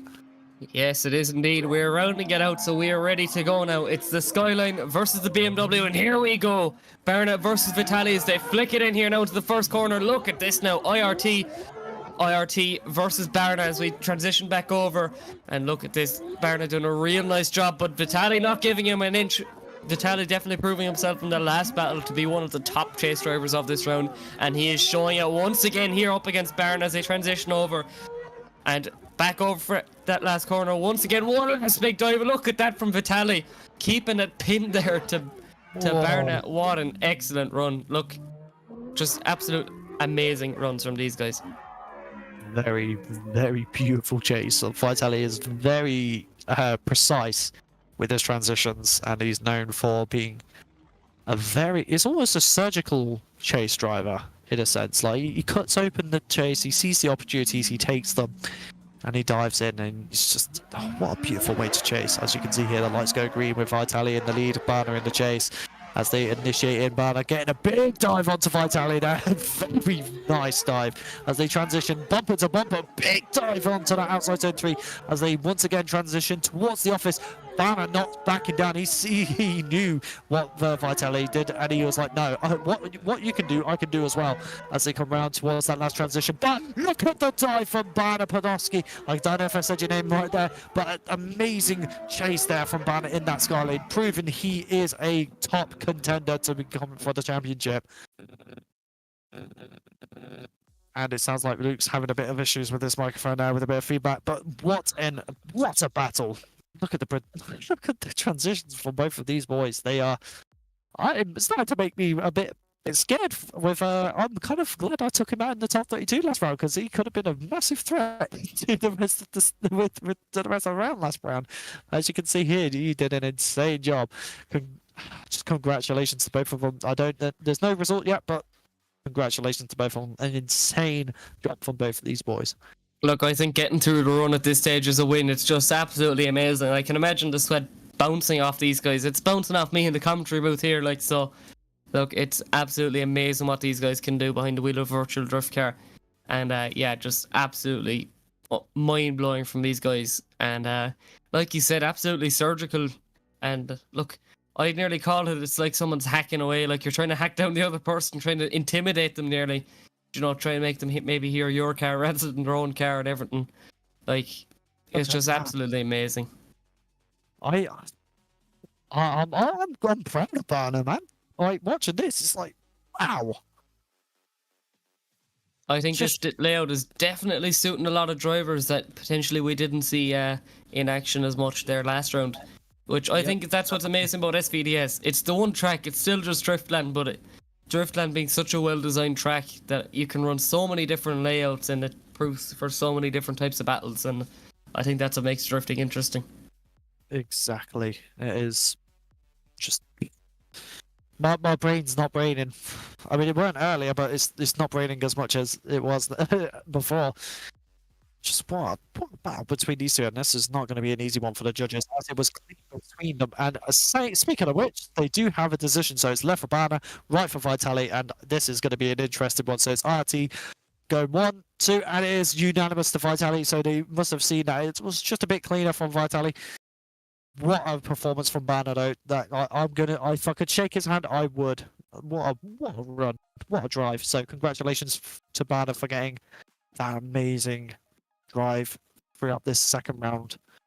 But Yeah, Vital's just taking the top on Banner there. So we will see him into the, is it top 3? About 4? We are now into the playoffs. Top 3. Top 3. So let's see what can these guys do. So it's going to be Danique Joseph versus Barna. So once again, we're continuing the trend. So I'm not too sure. Do we have a third, fourth place battle? All right, so we do. So we're coming up to the line now. Danique Joseph versus Barna. Yeah, 2 excellent drivers there, and this is one that I'm definitely excited for. So look, this is a very important one for these guys. Unfortunately, they get knocked out in the top 4, and look, these guys want to spray the virtual bubbly. They want to spot on that podium. So I mean, let's see. Purple again. Let's see. All the purple in this battle, like you said there, Brendan. So we are ready to go off the line. Look at this, Barna taking a small little jump off from Danique here as we flick it in. Look at this now from Barna again. The door of Danique Joseph. It's getting rowdy here at Driftland for the top 3 as we transition back over contact. And that is a big mistake there from Barna, getting over aggressive, and I think he's going to know there's a mistake been made. But look at this, he's right back in the door straight away. It's starting to unravel here. As look, the pressure is on for both of these guys in the playoffs. There was definitely a bit of a mix-up there into outside zone 3. We could potentially be that Danique did go too deep and tap the little mound, so that could have been a cause to contact. But we'll have to see what that. How the judges think of that as we go into the second half of this battle, as the lights count down into green. Banner leading in Danique R34 versus E92. Very, very interesting battle so far as they dive into out zone 2, transitioning now into outside zone 3, but Danique doing a very clean job so far as they transition around into this outside zone around the offices. Neil Dawson giving them one last little wave for this battle finishes, and they're coming around into that last transition now. Danique getting a bit caught in the smoke there as they come around into the last outside zone on the horseshoe. Danique doing a very good job keeping it clean as Banner comes across up the bank, and he wants redemption. He keeps it going. Yeah, he's keeping it going. He's coming across the back. Ooh, almost getting it. Go through his start line, but very nice job from both drivers here today, and this will be the battle for third. We'll be leaving that one to the podium, so yes, so we won't be getting a result. Here we go. Until this one's for all the marbles. Look, none of the top 3, I believe, from last round is in the final this time. So look, it's all to play for. The championship is wide open coming into round 3. But look, we are here for all the marbles. It is now our final of the Scottish Virtual Drift Series round 2. And look, the boys are warming up their tires, nearly making a bit of contact. You know, they're so cool, calm, and collected, but it all just unravels there at the burnout box. So here we go. Ostraka to lead in Isav. Here's the run that you've all been waiting for. 2 of the best leaders, 2 of the best chasers, and I'm just excited. My voice is going to be killing me after this one. So here we go. Waiting on the line as Ostraka deciding to reverse back a bit. Shoot forward. Potentially getting himself repositioned there by our head judge, RYZE. So let's see, what can Isav do to answer the dominant Ostraka and vice versa as we await on the line, await for our start line marshal to give him the thumbs up, give him the flashes that we've all been waiting for. So here we go. Ostraka on the line. Nervous for him because Vitali has been absolutely clinical tonight, but Darius once again proving that he is the season 1 champion, and he is not backing down. He is definitely wanting to take the next season. Yeah, definitely. And Isav there, we're gonna have to see is the whole championship, you know, facing a champion thing, will it shake him? You know, we'll have to see. A lot of these guys will think, look, I don't care what you've won, what I've won, I'm gonna win this one. That's all I'm gonna be focusing on. So here we go. Look, this is your main event. This is your final. So make sure to comment down below and tell us who you think has it. And yeah, just give these guys a bit of support. You'll see their social media come up after, so make sure to check what they're what they're doing. So I'll tell you let's what, see. though, Luke. You can do this. You can do the first half, and I'll do the second half of this battle. We'll equally destroy our throats. Yeah, pretty much. I think that's a very good idea. Oh, and I've just had a message from my head judge. Oh.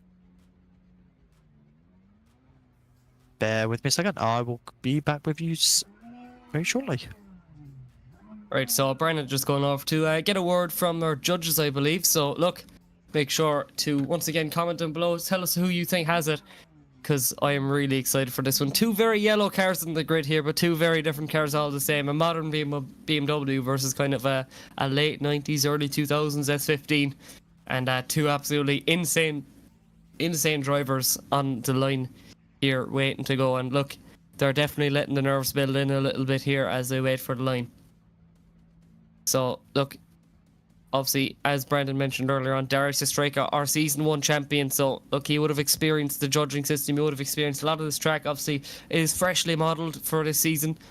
Thanks to RYZE, who has just been, I don't know how many jobbing he's been doing. He's been quadruple jobbing at the very least, I'd argue. But we are ready to send these guys. I am absolutely buzzing as we await now. And also, big thanks there to all of our sponsors, including GT Omega, for the huge sponsorship prize there of the ART cockpit for first place and the lovely premium seat there. But we are ready to go off the line, so let's see what can Darius Estreka do in the lead and what can Isav do in the chase. Look at this for our final. Isav getting right in the door here as we transition back over. Estreka holding a little bit of a gap, but is there immediately closed there by Isav, transitioning over up onto the bank. Look at this now from Isav, digging right into that S15 for your final, transitioning back over now. We are only a short few moments away from the first half of this battle. A small little bit of a gap, not as aggressive as we've seen previously from Isav, potentially getting caught up by the sheer pace of Estreka. Small little mistake across the line, but look, this is a big one, Brandon. This is, look, anyone's game at this stage. Oh yes, well, this one's definitely going to be exciting. We've got all of the drivers getting ready to be, well, honestly, it's been an insane round, but Vitali's got to really put a good lead line on. As you can see, Darius really sitting back there, but getting ready to get a chase on, making sure he gets that dive on the initiation properly. We wait for the lights to go green as Vitali is probably starting to get a bit nervous as well as Darius, but Darius is, there's something about him sitting back there that just gets really intimidating for me. As you can see here, the lights go green, Vitali leading in, Darius Estreka, but he's putting on the pressure from the get-go. He is not backing down as he comes into that first transition, making sure he's bumper to bumper, tagging that front wheel with his front bumper there, making sure he has no panels left as they come around that outside zone, putting his wheel to the door as he should be, coming around into this final transition with a big dive. Look at that transition from Darius Estreka, the bit of a separation there to come around the horseshoe. What a final. Wow. I think that's everything what a final should be. Just absolutely amazing fireworks from the get-go there, but I think it's definitely, look, we've seen some precision versus aggression runs in this whole competition, but I think this was all aggression tonight with a lot of precision there in the lead. Just absolutely amazing there with these guys. Definitely, Luke, definitely. This is insane. Obviously, we won't be getting the result just now. We are going to wait for the judges to get their call sorted, and then we will be heading into the Group A voice chat to join the drivers and the judges so we can get this revealed to you. And wow, round 2 has been an insane one so far. Well, I say so far, this was literally last battle, but that's definitely rattled some head. There's definitely been some fireworks, and what around it's been, you know, from round 1 to round 2, there's some new faces coming in, and you know, that weren't at round 1 potentially didn't get the chance, and a few faces from round 1 that didn't get to make it to round 2. So I think there's a lot of excitement with this one. I think this final was absolutely insane, and look, I'm just happy to be here. I'm honoured that I'm able to watch these runs and even be kind of a part of the staff and get a little look into the whole process here. Oh yeah, it's definitely an operation to be a part of. And if you want to get involved once again with the Scottish Virtual Drift Series, remember there are only 3 tickets left for round 3 and 4. So head over to scottishvirtualdriftseries.com where you can get your tickets and do it fast, because there is not many tickets left, and it is guaranteed if you want to get involved, you have to sign up fast. So just get a bit of information.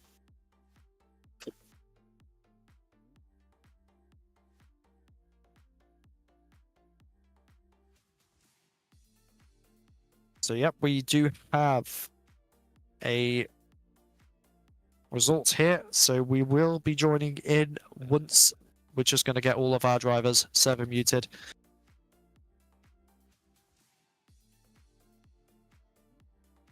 Just trying to get everything sorted. Do apologize for the silence. We're just trying to get everything together. And yep, so we've just got our judges sending the results over to us as well.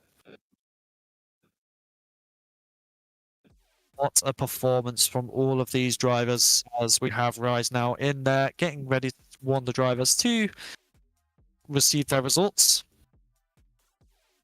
So now we're just waiting on. But yeah, I like to say that the whole championship is really wide open. There's so many drivers. Like, there's 2 rounds left to go and 2 rounds down. I think it's definitely going to be exciting to come into round 3, where we might get a bit of an insight who's going to be winning the championship this year. Oh yes, it's an exciting one. Right, so we're just going to head into that chat now, and we will see you guys in there.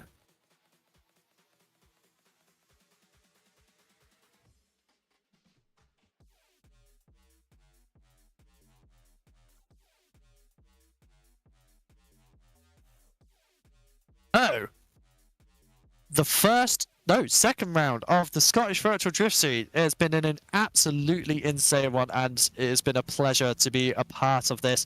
But as you can see, we have our top 4 drivers sat there ready and waiting for their results, as we have the fence post just slightly getting in the way of the camera there. But to start with your hard charge of the day, which is also our 4th place, is Padowski. So an amazing drive from him. He has absolutely done an insane job. Congratulations to you, which means Dominique Joseph does take our 3rd place. But then it's now down to the top 2 drivers, which is between Darius Ostreka and Vitaly Isav there, which did an insane battle. But there can only be 1 winner and 1 top place. And your winner is Vitaly Isav, which did an insanely good drive. Luke, it has been absolutely wild. Congratulations to everyone, which means Darius Ostreka does take 2nd place. Yeah, definitely. There has been some amount of fireworks throughout this whole competition, and I think pretty much every driver here is deserving of where they've placed. I think it's definitely been one of the tightest battles we've had all the way through from the top 32, and just well done to all the drivers, well done to Isaiah, well done to Ostreka, Joseph and Barna. Look, what a round 2 we've had. So once again, there is your result. So well done to the IRT driver taking 1st, or to Esports 2nd, then Team Sync 3rd, and once again Barna running under no team taking 4th, and our hard charger award. So look, thank you so much for watching. It's been an absolute pleasure and honor commentating here for you tonight. And yeah, all we can say, Brendan, is see you at round 3. Yep, indeed, it has been great. So thank you very much to everyone, all the judges, all the staff, all of our sponsors. And remember, tickets for round 3 and 4 are very limited, so get involved if you want to drive in SVDS. But we will see you next time at round 3 for the Scottish Virtual Drift Series. And that... Ladies and gentlemen and everybody in between, this is it. We are here for Top 32, Series 2, Round 2 of SVDS.